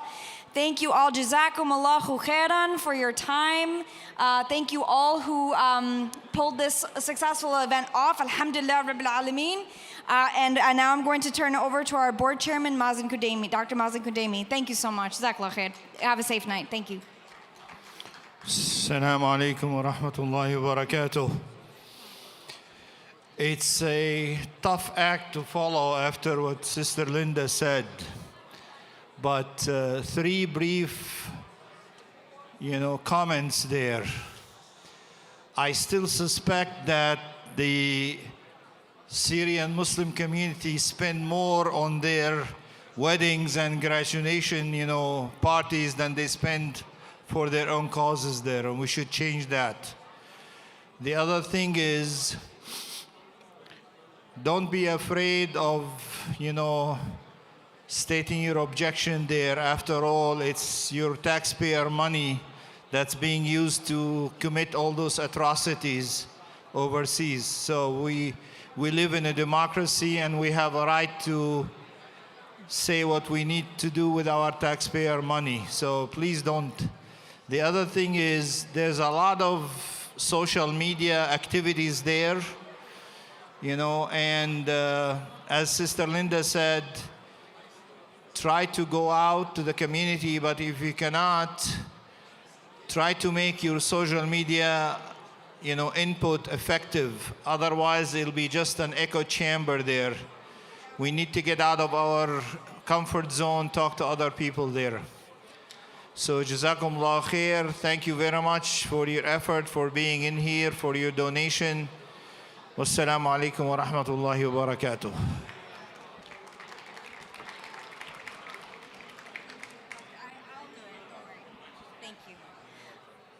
Jazakallah khair. Thank you, Dr. Kudemi. All volunteers to the stage, please. All volunteers to the stage. Assalamu alaikum. Get home safely. Thank you. All volunteers to the stage for a picture, and then you can go.